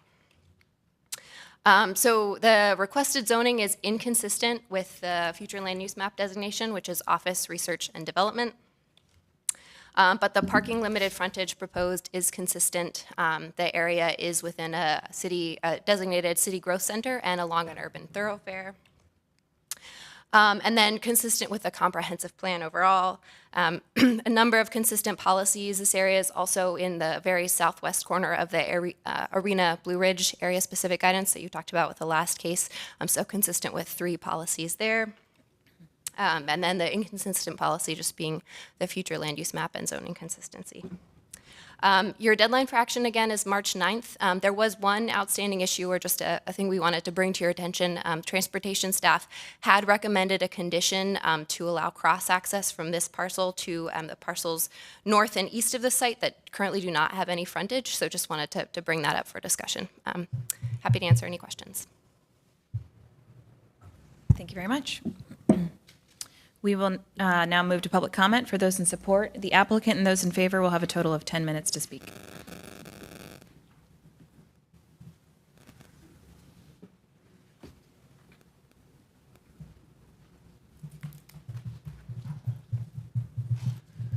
Good morning, Chair and Planning Commission members. My name is Tony Tate. I'm a landscape architect and land planner with TMT LA Associates in Durham. Our address is 5011 South Park Drive in Durham. Here today on behalf of Mr. Rod Mangrum and Mark Annis, who are the projected developers of this piece of property. It is a fairly small piece of property located on Nowell Road, east side of Nowell Road, just north of Chapel Hill or Highway 54. And so, you know, that the small scale of the site and the conditions that are applied and the UDO requirements that are placed on it, being a mixed-use project adjacent to R4, continue to make the site even smaller. So the impact of what we're proposing to do here is going to be, we feel like, appropriate, although you know, it's a big project for the developer, or a small project for the developer. It's a big project for those living next to it. Obviously, nobody likes change in their neighborhood, but this is a growing area, and so we feel like it's appropriate. The existing zoning on the 3 sides, north, east, and south, are R4. The existing Nowell Point residential subdivision, the low to moderate scale subdivision, is bordering us on the backside. So when we were looking at what to propose on this site, we took that into account. There's a newly adopted zoning directly across the street from us that is a RX5, 5 stories in height. And so we listened to the neighborhood. We thought about all of the things that go into trying to transition from a larger scale building, knowing that we have residential behind us. So we stepped it down to proposing a 4-story, so RX4. During the process, we obviously had 2 neighborhood meetings with I think most of the people coming to the meeting were from the Nowell Point subdivision. We're very transparent with them. We showed them kind of conceptually of what we're thinking about. We wanted to provide the streetscape, that pedestrian-oriented streetscape, by bringing the building up closer to the building, keeping it further away from the existing residences that are there, and then by us putting the parking behind the building, it helps keeps that building away from those existing neighbors. That neighborhood is I would say, fairly new subdivision. Approximately, I think the houses were built in the 96, 97, 98 time frame, so it's fairly new. Those houses are in the development or longevity. Those are fairly new houses, and they'll be there for some time, I would expect. The moderate or low-scale development that we're proposing also allows us, the traffic is going to be a minimal. I think there's 14 trips in the AM peak and 19 in the PM, so we don't feel like traffic is going to be an issue there. I think I mentioned before the residential transitions setbacks on the three sides are 50 feet on a piece of property that's basically only 150 feet wide. So we're really, if I can use the word, scrunched in on the amount of developable area there. We're trying to work within that. Is that my microphone? I apologize. Little feedback. So again, it's in a community growth center where we think development is expected, and there's a lot of development going on there. The Milo project that's at the corner of Chapel Hill Road and Nowell is basically complete. It's not finished, but it's a large project there that's probably, in the 30, 40 units per acre range. And I think we're going to be somewhere around 20 units per acre. So it's a fairly minor project in the scheme of things. So while we are inconsistent with the future land use map, we are consistent with the comp plan, infrastructure, and urban form. And though with the conditions that we offered being the no commercial, 100-foot setback from the rear property line, parking in the rear of the building, in the setback in the front, we feel like we have an exciting project there for that particular site on that parcel. And so happy to entertain any questions that you have, and request your support for our request. Thank you very much. Are there any other members of the public who would like to speak in support of this project? If so, please come to the podium and introduce yourself. Good morning. I'm John Brockle. I've lived in Raleigh for 42 years.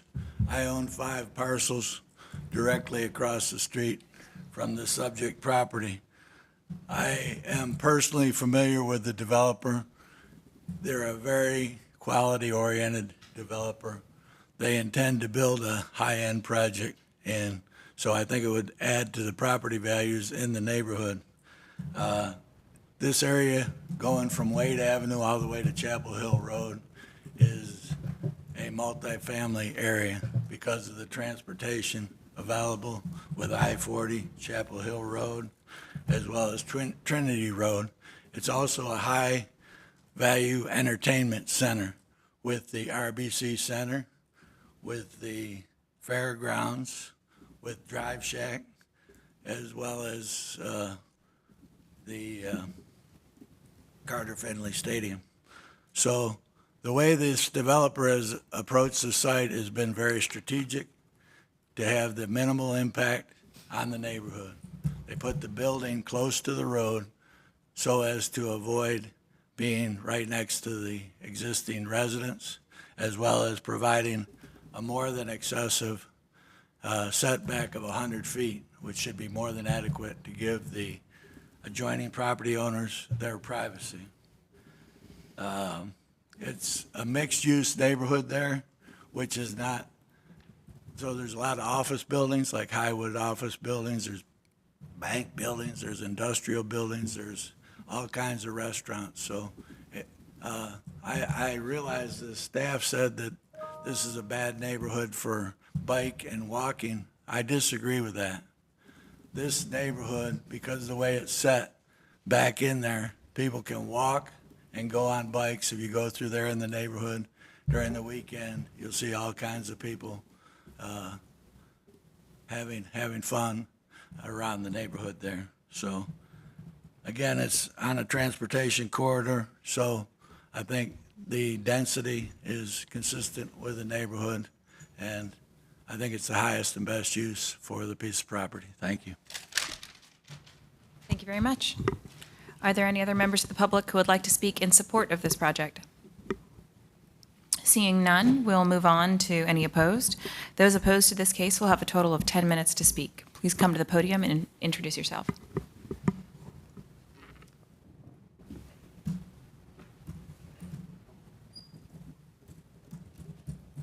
Good morning. I'm Bob Geary. I live on Nowell Point Drive, so I'm in this neighborhood in the last 2 years. Bought a house there 2 years ago. Appreciate your consideration of this case. I'm actually in favor of an apartment development on this site. I think, however, that given the nature of Nowell Road, the building should be set back a little farther from the road than 15 feet. Also think 3 stories is the right height for this building. Don't have a problem with the density, but the lot is pretty small, too small to put a street in. And so I think the thing that's holding back the density is the size of the lot. I want to say that this is an urban corridor, urban thoroughfare in the city's plans. And if you drive it, you will not understand in any way why it is deemed urban. There's nothing urban about it. It's a rural road that is suburbanizing. There are office buildings new on the road that are set back from the road. There are apartment complexes on Nowell Road that are set well back from the road. You don't even see them. Our subdivision is the only one on the east side of Nowell Road. It is set back from the road about 40 feet. Lincolnville, the historic African-American community, is the only subdivision on the west side of the road, and it is residential, and it is set back from the road and goes down a pretty steep slope from the road. So the nature of this road and all the other roads in this area, Trinity Road, Edwards Mill Road, Corporate Center Drive, they are all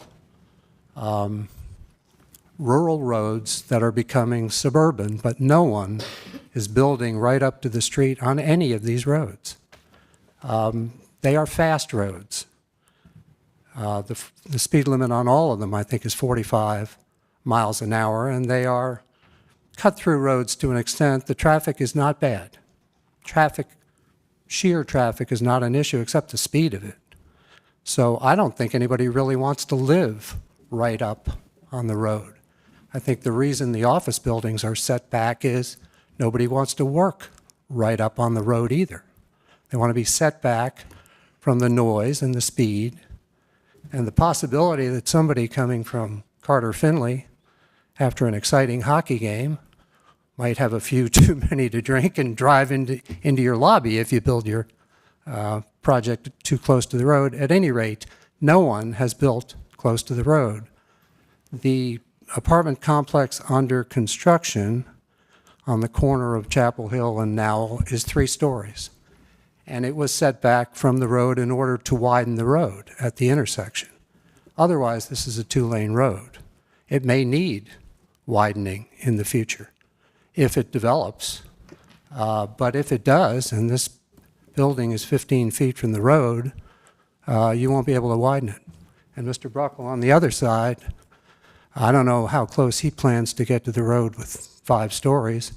Hopefully he'll take advantage of slope and set his buildings back from the road. So that's really what I want to say. This is not an urban area. The major defining element of this area is the fairgrounds. Fairgrounds is by definition not urban. There are no shops in this area. There are no, I don't know where John, I don't know what restaurants you're talking about, but there are no restaurants near here. There are restaurants a couple miles. Get in a car. As the staff person said, everyone drives everywhere. The sidewalks on Nowell are intermittent. So other than the sidewalk here and there, you're walking in a ditch. People don't walk on Nowell Road either. there is a sidewalk up by Trinity. So people who live in the apartments, in the Dakota apartments on the other side of the road, do walk. Dakota apartments are set 60 feet back from the road. Nice apartment complex down in a low area off the road. You see it, but not obtrusive in any way. And it's dense. And it's straddling a stream corridor down there. So go back to the beginning. This is R4. You could build houses on this site. You don't have to. I think an apartment building is appropriate. I think it should be 3 stories. Everything else in the area is 3 stories. John is approved for 5 stories across the way. I don't know when he got that approval, but I wasn't there. But otherwise, 3 stories. The office buildings are 3 stories. The apartment complexes are 3 stories. Everything on Trinity Road is 3 stories. Everything on Corporate Center Drive is either 3 stories or it is set way off the road. The only tall thing over there is the golf shack. If you've ever been there, it's way, way back from the road. So what I'm saying is 3 stories, push it a little farther back off the road, and it'll fit on this site, whereas what they're proposing really doesn't fit on this site. Thank you. Thank you very much. Are there any other members of the public who would like to speak in opposition to this project? Please introduce yourself. Hi, I'm Bruce Mamel. I live at 904 Cedar Downs Drive in the Knoll Point subdivision. I've lived there since 1997. I've seen all the development in the area. My primary complaint is with regard to the infrastructure. When we did the small area plan about 20 years ago, they determined that this area was like the geographical center for a 25-mile radius for the growth of the city, for the growth of the area. With the recent PNC development with hundreds of millions of dollars being poured in there, I can see that eventually we'll have more commercial opportunities, whether it's restaurants or retail or whatever that is. We can't walk out of the neighborhood. We can't bike out of the neighborhood. We drive everywhere out of the neighborhood. We've been doing that for years. Whatever the city policy is with regard to the infrastructure is ridiculous. I mean, you're always waiting on, we got to wait for development to put in the sidewalks. You're going to see it with your Hardin and Blue Ridge stuff. You're going to see it everywhere, right? So when are you going to change that? When are you going to, when you say we need to put the bike paths in and the sidewalks and everything. And then, okay, fine, bring in your development, bring in your streetscape, bring in whatever it is that you're going to do. So I think we can work out our differences with regard to the buffers with the developers. They've been very forthcoming and all that. So I think that's all right. But I can't walk, since 1997. And everybody around there who doesn't have transportation, you've got footpaths going down Western Boulevard to the Harris Teeter over there at Buck Jones and Jones Franklin. You got everybody walking in the ditch trying to get to the bus. I mean, come on already. All right, thank you. Thank you very much. Any other members of the public who would like to speak in opposition to this project? Seeing none, we will bring this back to the table to open up for questions and comments from the commissioners. And I might start us off by asking a question of staff with respect to the setbacks that Mr. Geary mentioned. He mentioned in particular the potential future need to widen the road. Is that something that staff can respond to? And how the and how the setbacks in this area and public right-of-ways that are already existing or necessary might impact that? I might defer to my transportation colleagues on the road widening question there.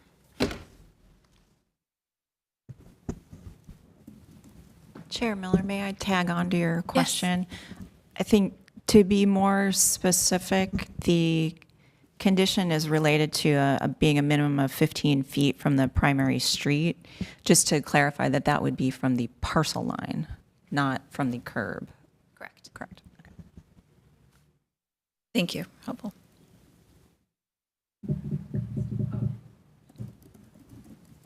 Margaret Tartalla, Transportation. I'm sorry, can you repeat your question? Yes, the Mr. Geary mentioned with respect to the setback that one of the issues might be that a future road widening might find the 15-foot setback problematic. I was just going to see if there's any current discussion about road widening and how, and whether that was reviewed as part of this project and the 15-foot setback, and how, and if not, how this setback might impact any future project like that.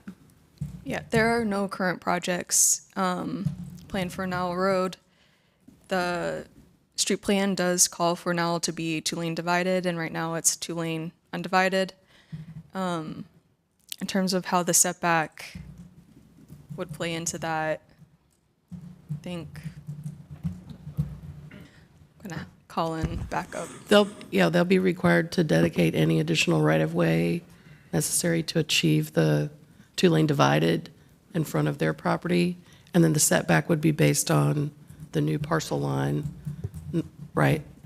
Like they would have already dedicated the right-of-way, so the setback would be in relationship to the parcel boundary, which is, I believe, what Commissioner Fox was saying, but it's not about the relationship to the curb, it's about the relationship to the parcel line. Thank you very much. Other questions from the commissioners? Yes, Commissioner Howell. Thank you, Chair Miller. For the applicant, I generally don't have a problem with this project, but I am troubled by the condition that removes all entitlement for anything but residential. Currently under R4, additional accessory commercial units are allowed, and so we're actually removing the entitlement. And in general, I have a problem with zoning for mixed use and then making it not mixed use. So without the removal or adjustment of that condition, I don't think I can support this. Something with like a primary use being solely residential would satisfy me. Thank you. Would the applicant like to respond? Could you clarify that statement where? Certainly. Raleigh recently passed an accessory commercial unit law that allows commercial activity and secondary use structures on properties. And so currently the site is zoned to allow that, being R4. And the condition removes that entitlement by saying residential only uses. Correct. You know, given the sort of the mid-block type location that we are, and we also didn't really feel like the neighborhood was interested in having commercial development that close to them. So it was an effort to, one, think about the viability of that location in a mid-block thing, the neighborhood, and then also I think I can say most all commercial establishments really want teaser parking located close to the building, in front of the building, where their customers can really see where they're going to park when they go somewhere. And that was in kind of a difference between what we were trying to project there is get all the parking behind the building where you're not looking at the parking. We want the building to shine. We're proposing a really quality boutique kind of apartment complex, and we just don't want to see the parking up front. So there's a lot of scenarios. I don't think that what I'm asking conflicts with any of that, and I don't think that I certainly can't require you to build anything you don't want to. What I'm asking for is for secondary uses to conform with the ACU policy. It would not be commercial development. It would be allowed commercial uses and existing residential development. Add to what we want, give the ability to still do commercial. Yeah, doctor's office. Sure. Haircuts. Okay. Exactly. All right. Thank you. Thank you very much. Other comments? Commissioner Haver. Thank you. I think I'm okay with the setback Mr. Geary mentioned. If I can confirm that under the current zoning, it's 20 and the proposed is 15, that's okay. So I think I'm okay with that, especially with the road widening. But again, partly for consistency for me, I would be curious if the applicant would consider the 3 stories. I do agree with Mr. Geary's comment. Looking at the neighborhood, what's built there, it is all 3 stories. Again, I've brought the scale up on a number of projects here recently, and I think that's important when we're building within existing residential neighborhoods. Completely understand the future and the condition of that road, but I think currently I'm a little concerned with the 4 stories nestled in. Completely understand it's 1.9 acres, but I'm not sure for me that's enough to say, okay, well, we're going to add another story on there just because we don't have the land to do it. So I'd like to see I'm generally in favor of this. I'd like to see the applicant consider reducing the scale back to 3 stories. Would the applicant like to respond?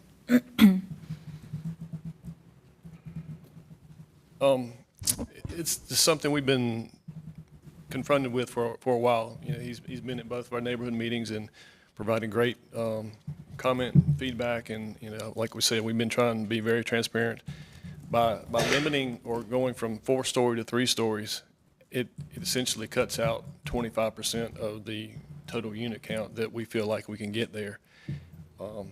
Just going back again, there's limited area on the site that once you add in all of the width of the site and the setbacks, the available area to build something there is very limited. And so, again, we felt like going from 5-story across the street to 4-story, and the building on the corner, the Milo, I think it's called Milo Apartments on the corner of Chapel Hill and Nowell, they're 3-story, but the roof system on those buildings, the way those gables and peaks go up, they're at least 4 stories tall.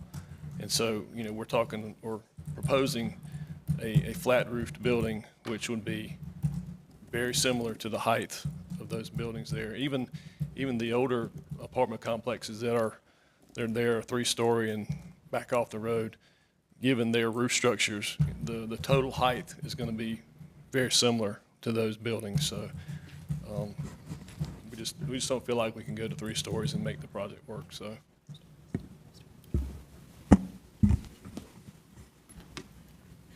Thank you. Commissioner Fox? Oh, thank you. There's a note in the staff report regarding providing cross-access to some adjacent parcels. Has that been addressed, or would the applicant like to speak to that? Not sure why we didn't pick up on that more, but we are definitely willing to add a connection to the north and to the south. I think one of the staff reports or one of the comments had to the east, but that's to the existing neighborhood and not at all appropriate. But we would be willing to add a condition to stub to the north and the south properties. Thank you. I'd be interested in seeing that. Clarification, please. You say the parcels to the east. I'm looking at the parcel map here. And maybe staff could help us figure out what the recommendation was about. I don't have the PIN numbers in front of me. The 3 parcels to the north and south. I see the 3 parcels to the north, but did you say the one to the east would be the one that you don't think it makes sense? Or the parcels to the east are where the Nowell Point subdivision backs Right. up to us, and there's existing houses along there, so there really wouldn't be a. But to the north and south, you would support that? Yes, sir. Thank you. Thank you. Any other comments from the commissioners? Seeing none, it sounds like the applicant would like additional time to add a condition with respect to the cross-access to the north and the south on this parcel, adding that as a condition to this zoning case. Are there any other issues to address between now and then? So our next Planning Commission meeting is January 23rd. In order to be considered with those changes, the applicant would need to have their conditions submitted by this Friday, January 12th, to be on that meeting for the 23rd. Would the applicant, would that provide the applicant enough time to make the revised conditions? It would. Then I think we can move it to January 23rd. Did Mr. York have a? No, I just wanted to clarify.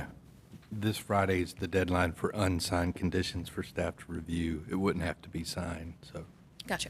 Thank you. Chair Miller? Yes. Just again, to put it out there for the applicants, since they're going to be coming back, perhaps a condition on a flat roof line might get me to where it is, but at this point, I'm probably not going to be in support of the project. So I just want to go ahead and let the applicant know that as we're continuing to work through the conditions. Thank you. If the applicant would also want to consider between now and then if either changing the total number of stories, or if it remains at 4 stories, changing the height limit. Is that what you're suggesting? Or a specific type of roof, or just the total height? Yeah, something to address my concern on the scale, especially being tucked into that existing neighborhood. If you look at iMaps and you look at the neighborhood there, it is backed up to this 2-acre parcel. So I'm just concerned about the scale of a project being pulled that close to an existing residential neighborhood. Thank you And very again, much. I think that's been a consistent comment of mine, not just for this application, but for many others. And so I'm just trying to maintain what I think is important on what I'm trying to do up here. Okay. Make sure the note's in for next time. Thank you very much. And then with that, I'd like to make a motion to defer this case Z3923 to our Planning Commission meeting on January 23rd, to allow the applicant time to revise conditions. Are we still taking motions and votes on that? May I have a second? Commissioner Fox had seconded, and all those in favor? Any opposed? That motion passes 7-0. Thank you.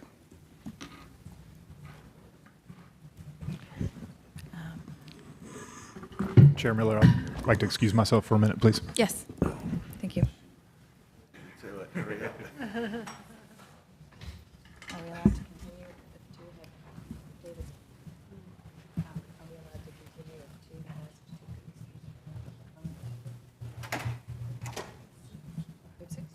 have 6. I'm sorry, I thought O'Hara was leaving too. Moving on to item E3, rezoning case Z5023 at Varsity Drive. This case is to change approximately 3 acres from RX5 green frontage conditional use with special residential parking overlay district to RX7 urban limited with conditional use. We will now turn to Hannah Reckow for a presentation from city planning staff. Good morning. So as the chair just said, this is Z5023, a request to rezone one parcel, about 3 acres in size, from RX5 GRCU with the special residential parking overlay district to RX7 ULCU with the removal of that overlay. So this area predominantly has mixed-use zoning, campus district and office mixed-use districts, kind of to the north and east, and then it's on the edge of a residential area that is zoned a mix of RX3 and R10. Here's the zoom out so you can see where it is, right at the corner of Avon Ferry Road and Varsity Drive, south of Western Boulevard, where there are a lot of commercial uses, several NCSU campuses nearby, and then a mix of scales of residential to the west. The zoom in of the site, you can see there's currently apartment units located on the site, and it's adjacent to other similar residential uses. A view of those, the site currently from Varsity and Avon Ferry Road. There's one proposed zoning condition which would prohibit cemetery land use. And then the sort of existing versus proposed zoning, the base district is remaining the same. The maximum height limit is going up by 2 stories, and that is allowing additional really residential units mainly. So the site is located in an area where it has a higher walk score, transit score, and bike score than the city average, higher proximity to jobs, and lower transportation costs. There's 2 bus routes that the site is near, have 30 and 60-minute service, and then there's also 3 Wolf Line routes as well. So the request would allow additional housing units. They would not be required to be guaranteed affordable, but it would continue to allow smaller units than average, smaller lots than average, and be within walking distance of transit. The parcel is located in a census tract where the residents are much more likely than the citywide average to be either racial minorities, low income, or linguistically isolated. The site current structures were built quite a few years ago, and there's a 2021 inventory of naturally occurring affordable housing that Central Pines Council of Governments conducted that identifies 24 units of naturally occurring affordable housing on the site currently. So the future land use map designation is neighborhood mixed use. The requested district, from a use perspective, aligns with that, but from a height perspective, is inconsistent with that recommendation. The future land use map recommends up to 5 stories for a neighborhood mixed use in this context, and the request is requesting 7 stories. There are a few urban form map designations. The site's in a frequent transit area. Avon Ferry Road is both a transit emphasis corridor and an urban thoroughfare, so the inclusion of the urban limited frontage is consistent with those recommendations. And the request is consistent overall with the comprehensive plan. So look at consistent policies, many that you frequently see. I'll note the LU 8.14, student-oriented housing, is asking for additional housing located adjacent to universities, which the site is. And then inconsistent policies, future land use map, and then dead city transition is cited. The adjacent campus district is relatively new for NC State. It's not realized currently, but the entitlement closest to the site, there's 2 kind of sub-districts. One is for a maximum of 12 stories, and the other is a maximum of 7 stories. Including 7 stories is more like a continuation of that kind of height district, and less so a transition to the adjacent 3-story area. So that concludes the staff overview. Your deadline for action is March 9th. Thank you very much.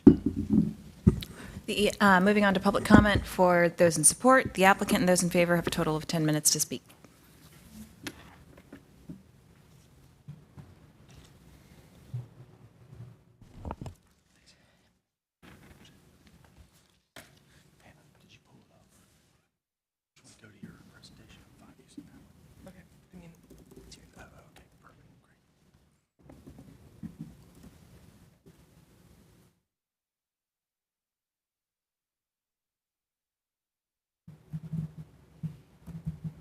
Good morning, Madam Chair, members of the Planning Commission. Michael Birch with Longleaf Law Partners here on behalf of the applicant.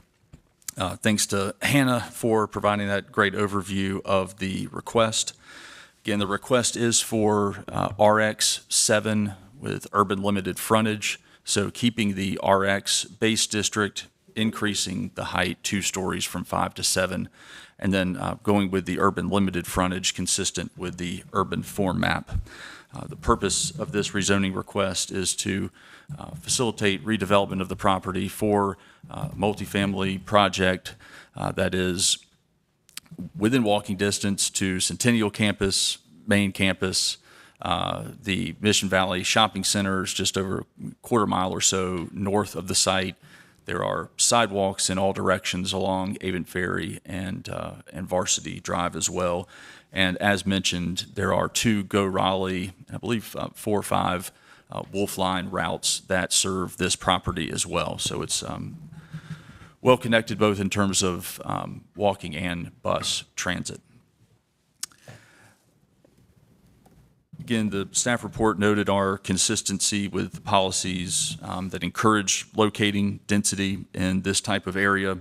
And so I'll focus on kind of their noted inconsistency related to height. So from just a current zoning standpoint, I'll just highlight again, site's currently zone 5. We do have RX3 kind of to our west and our south. I'll note that this site up here was rezoned to 7 stories, RX7 urban limited, so similarly zoned that we're requesting approved in October of 2022. You also have 7 stories over here just before Mission Valley. And then, as noted, the campus master plan for this portion of Centennial Campus is zoned for both 7 stories, 12 stories. And as you go back further into Centennial, it goes up to 28 stories of entitlement there within Centennial Campus.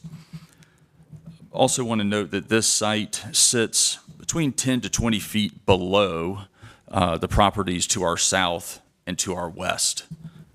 The corner there at Avent Ferry and Varsity is kind of the low point, but at the edges of the property, it goes up about 10 feet all around the property. So those properties next to us are sitting above this site. So we think that, again, the 3-story structures that exist on the property to our south and a portion of our west will be compatible with a 7-story structure here. We'll also note that the site is subject to tree conservation, and so you see this existing stand of trees here along, kind of from the southwest corner along the southern boundary. We anticipate that is where we will have our tree conservation area, which will, again, provide a transition to the south.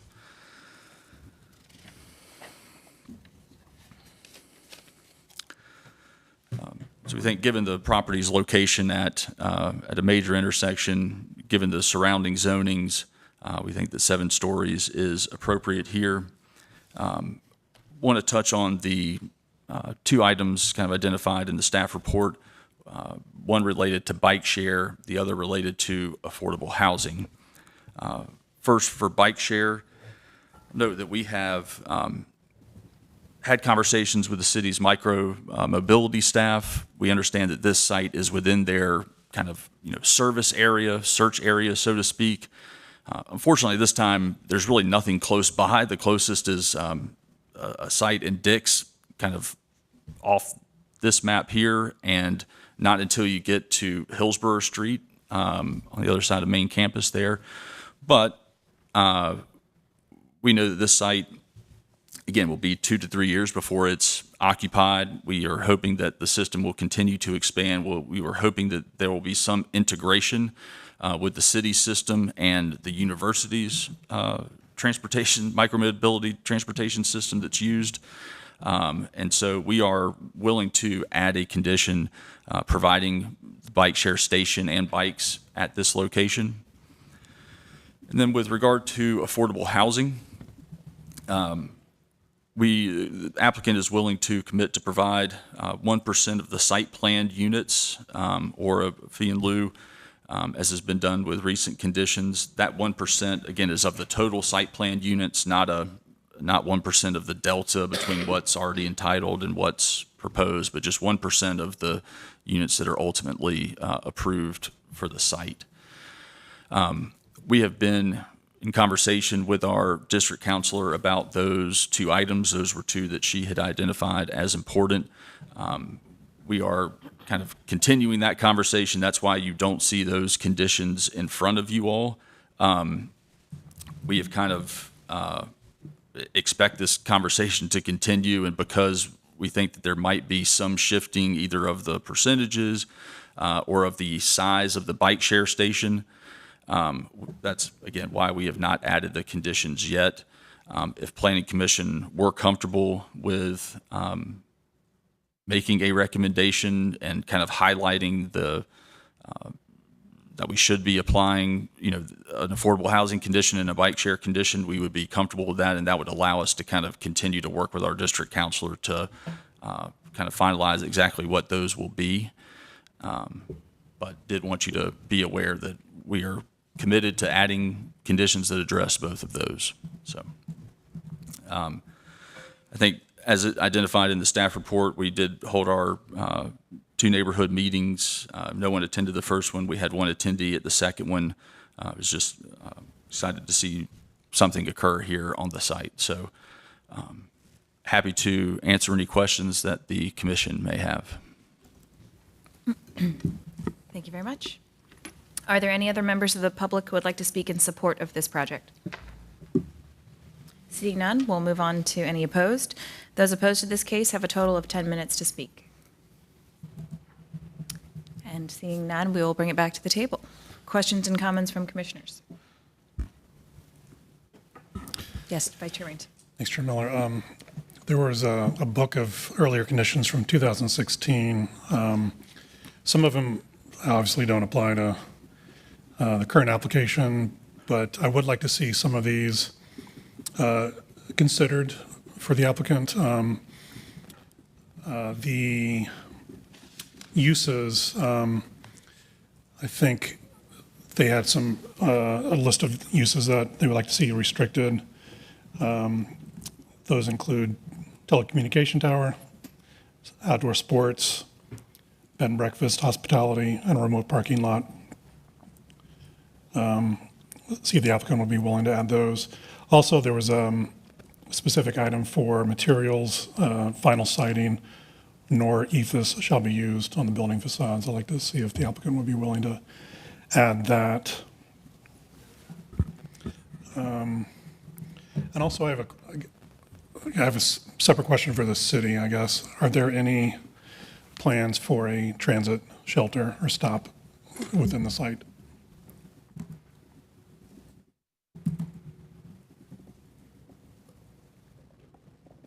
Sorry, Mr. Rich, if you wanted to answer any of those.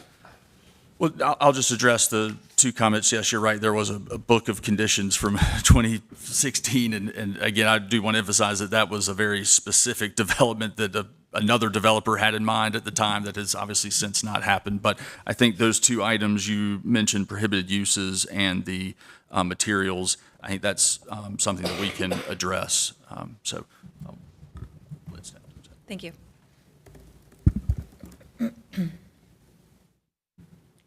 Morning, Margaret Tartalla, Transportation. I believe there is already an existing transit shelter, or my computer died. It's either there or it's planned for just south of the site or an Avent Ferry.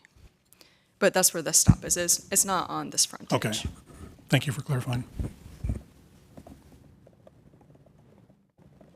Thank you.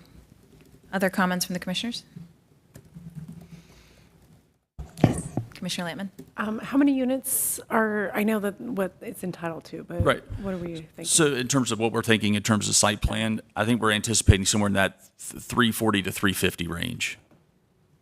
Okay, I'm asking because how many units are there currently? 24, is that right? There are 20, so there are, I believe, 30 units total on the site. I think in the 2021 survey of naturally occurring affordable housing, there were 24 units identified as that. Yeah, and then, as Commissioner O'Haver just pointed out, it's for 80% AMI, but I bet that that's just kind of naturally occurring. I don't think that it is restricted currently. Correct. Yeah, there are no current restrictions on the property today. So just to ask staff, the fund that they would, if they were to do a fee in lieu, it would be for 1%, which would be roughly 30 or so odd units based on the comments there about potential development, right? Didn't you say? That's three. Sorry. Yes, 1% would be 3 to 4. Yeah, so 3.4, so you're looking at about 135,000. Okay. So we are effectively losing 30 units of naturally occurring affordable housing, which is a little hard. Yes, understand that. I will say that this property had kind of already been rezoned right to RX5. We understand that we're coming in and asking for 2 additional stories, right? But this is, I think, a somewhat different situation than some cases where you have maybe an R6 or an R10 zoning where the site was developed in the 60s or 70s that have those naturally occurring units, and that they're kind of at the max zoning, right? So that any redevelopment would kind of necessitate a rezoning. But here it was already rezoned to RX5. When was it rezoned? 2017 is when it was adopted. I think early 17. Okay, I acknowledge that. I think it's just hard to lose naturally occurring affordable housing. As you do like a Google drive-by or just look at the families that, are able to live there locally. If there is a high-end development, there's not a lot of opportunity for families that kind of help provide a natural base in the environment, so it's hard. Thank you. Commissioner O'Haver? In this particular case, I'm okay with the height. A little bit different than in the last case, but I think the context with where it is, I'm okay with that. I'm glad to hear that the conversations on affordable housing are continuing.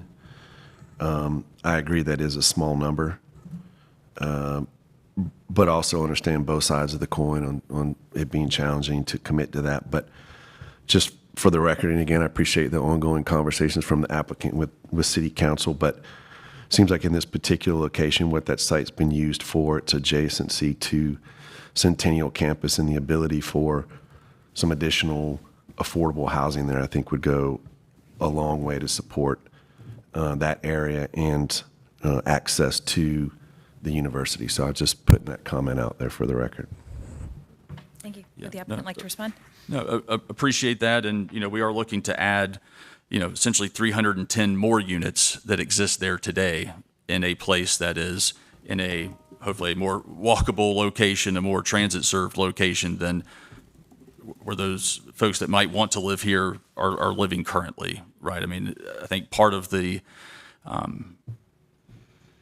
overall goal is to continue to locate additional supply in these types of locations, and that will also help overall affordability. We certainly want to do our part to address, that 60%, 80% AMI level, but I think big picture, continuing to locate more and more units in locations like this is an overall net positive as well. So, thanks. Thank you. I'd also like to note that this is in the densest demographic tract in the city. This is. In the city. Okay. Other comments from the commissioners? It sounds like there are at least 2 additional conditions that the applicant's going to provide with respect to prohibited uses and materials. Would it be fair to say the applicant might also look at the affordable housing question between now and the next meeting? So I think my sense is both the bike share and the affordable housing will, I think from our perspective, probably continue to be a conversation with council that will probably take until we actually get there. And the difficulty of adding something now is the inability to kind of adjust those once we get to council if needed to address, okay, if affordability ends up being a bigger ticket item for them, right? It's all about kind of how we're allocating resources here. If they want more resources allocated to the affordable housing as opposed to bike share or something else, then, we are asking for that to be able to have that flexibility when we get to council. But certainly the materials and the uses, we can have those conditions back into staff by this Friday in order to come back on the 23rd. Thank you. Yeah, thanks. Any other thoughts on that or comments from the commissioners? Actually, I'm going to wait. Thanks. I'm just going to say again, just to get it on the record, totally understand an increase in supply helps with housing affordability. I just think this is a unique situation, again, providing incredible access to education for affordable housing. So I think just in general, I'm in support and I understand all the challenges on the resource allocation. So we'll see where the conversations go, and I'm fine with that. I just think that this is a little bit nuanced on its location, what its existing uses are, and the access to potentially higher education, et cetera. So for what that's worth, I just wanted to make that comment.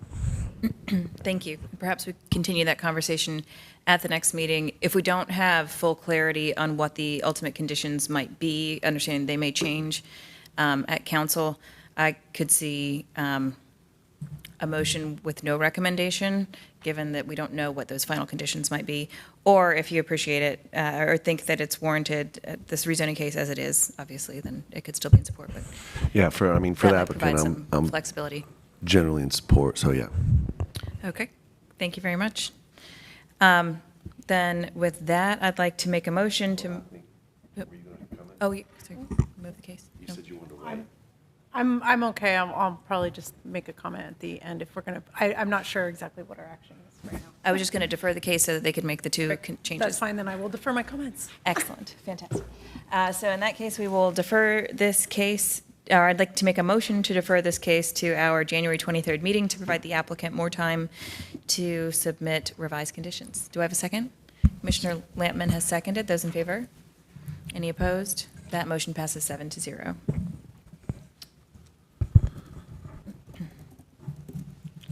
Commissioner Miller? Yes. If I could take my opportunity now to be excused for just Yes, a second, please. since Thank Commissioner you. Otwell beat me to it in the last. Thank you very much. Moving on to approval of the minutes. There's one set of minutes from our December 12th meeting. Would anyone like to make a motion to approve the minutes? Before that, I just want to note that we had published incorrectly on the December 12 agenda the date of the Committee of the Whole meeting, and the minutes reflect the correct Committee of the Whole meeting date, which I'm going to look at the calendar.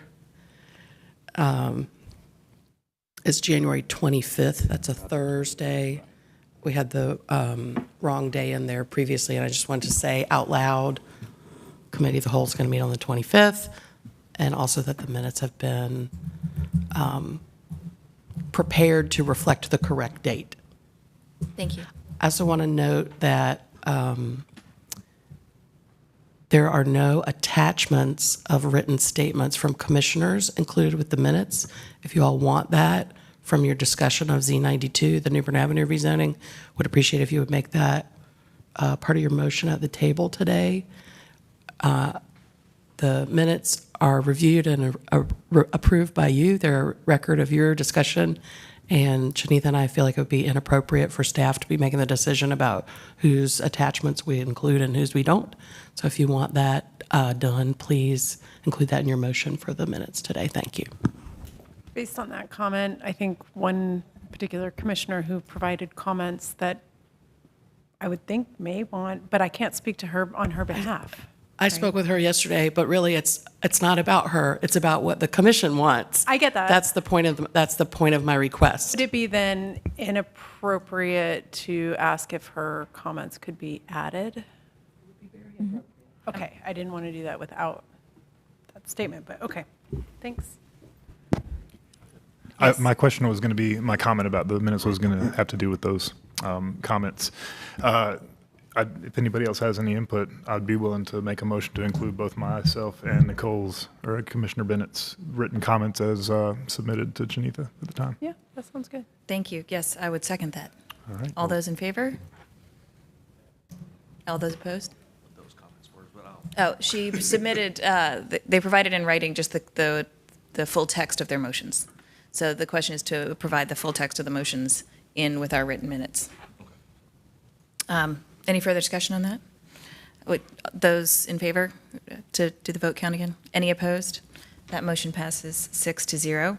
I'm sorry, perhaps I should have said this before the motion, but I just wanted to make sure what is included in the minutes is the actual text of the motions that were made. Is that correct?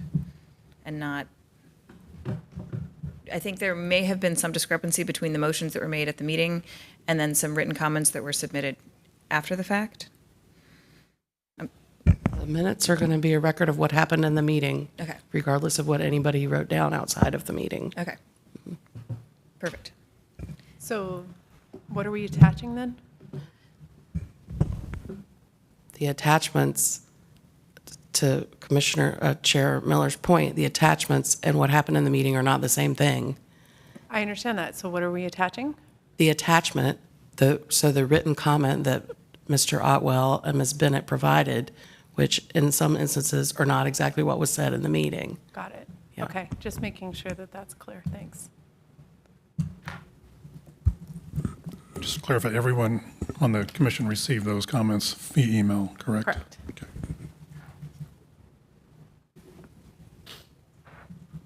Thank you very much. Any other clarity needed from us for Shanitha or otherwise on that? Okay, seeing none. Then the motion, just to clarify, the motion was to include the written comments with our minutes. Has there been a motion to approve the minutes? I don't believe so. So moved. Thank you. Do we have a second? Second. We have a motion and a second. Those in favor? Any opposed? That passes 7-0. Moving on to other business, the report of the chair. At our last several meetings, we've discussed potential changes to our rules and procedures to address changes to the committee structure. After several discussions at the table and with some of the individual commissioners who shared some of the concerns, I think it might be appropriate to keep the rules and procedures as they are with the current three-committee structure, and just effectively move to that sort of two-committee structure that we have discussed without officially changing the bylaws. That would provide additional flexibility for this and future iterations of the Planning Commission to restructure as they see fit.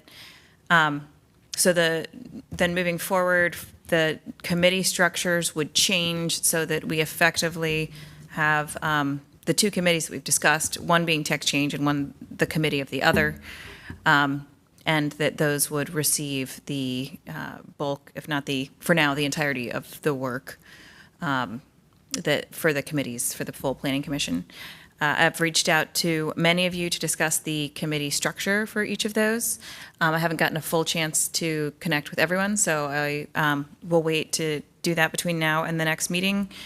But I will plan to provide to staff the full list of the new committees on the January 23rd meeting. And I believe that at that point, those new committees' assignments will be effective as of January 23rd. Is that correct?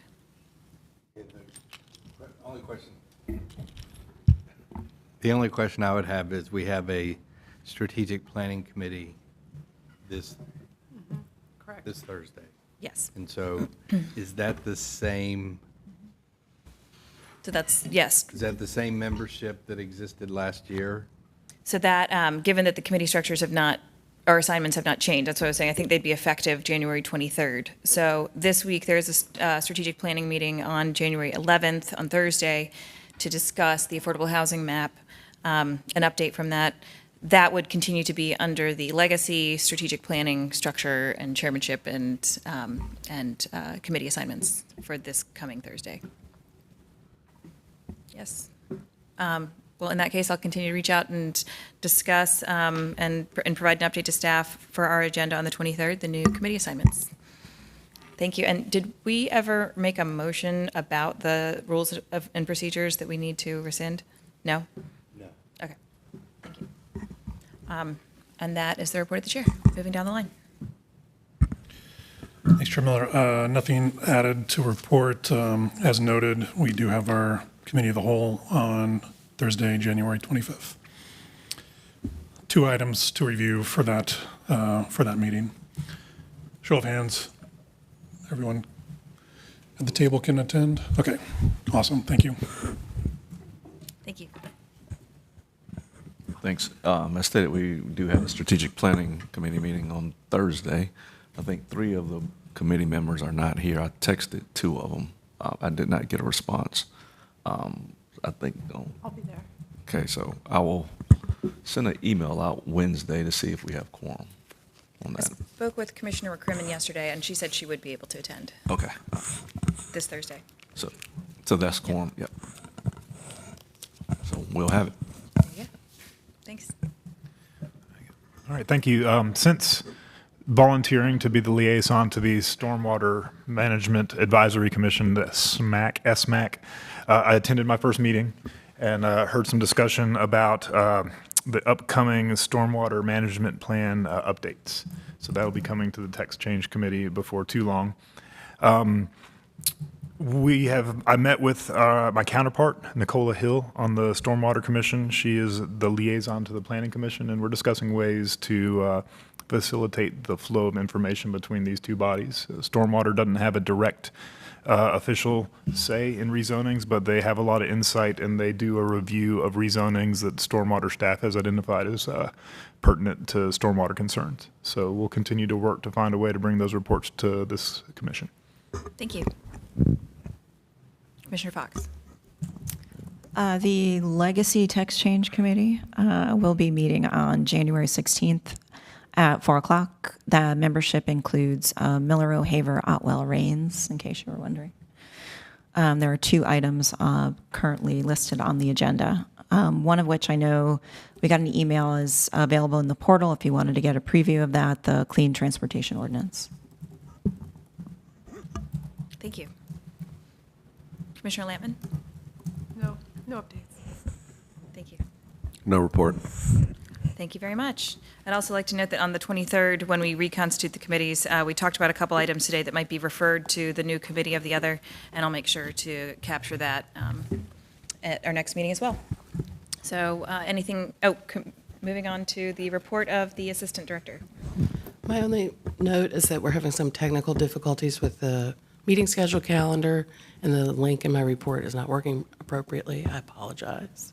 I thought it would be fresh by now, but no. But just, I think the most important thing for you all to know is that the regular schedule of second and fourth Tuesdays at 9 a.m. in this room will continue.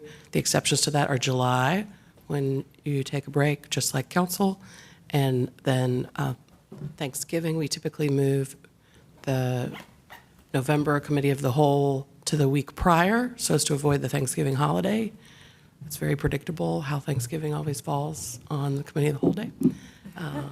But otherwise, a very predictable schedule for us for 2024, and remain to standing by for advice from committee chairs about your desired meeting times, whether or not those will change in 2024 or not.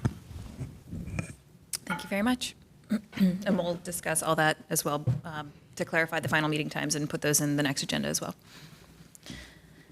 Thank you. Any other comments for the good of the order? In that case, the meeting is adjourned, and stay safe in this rain. Take care. Thank you.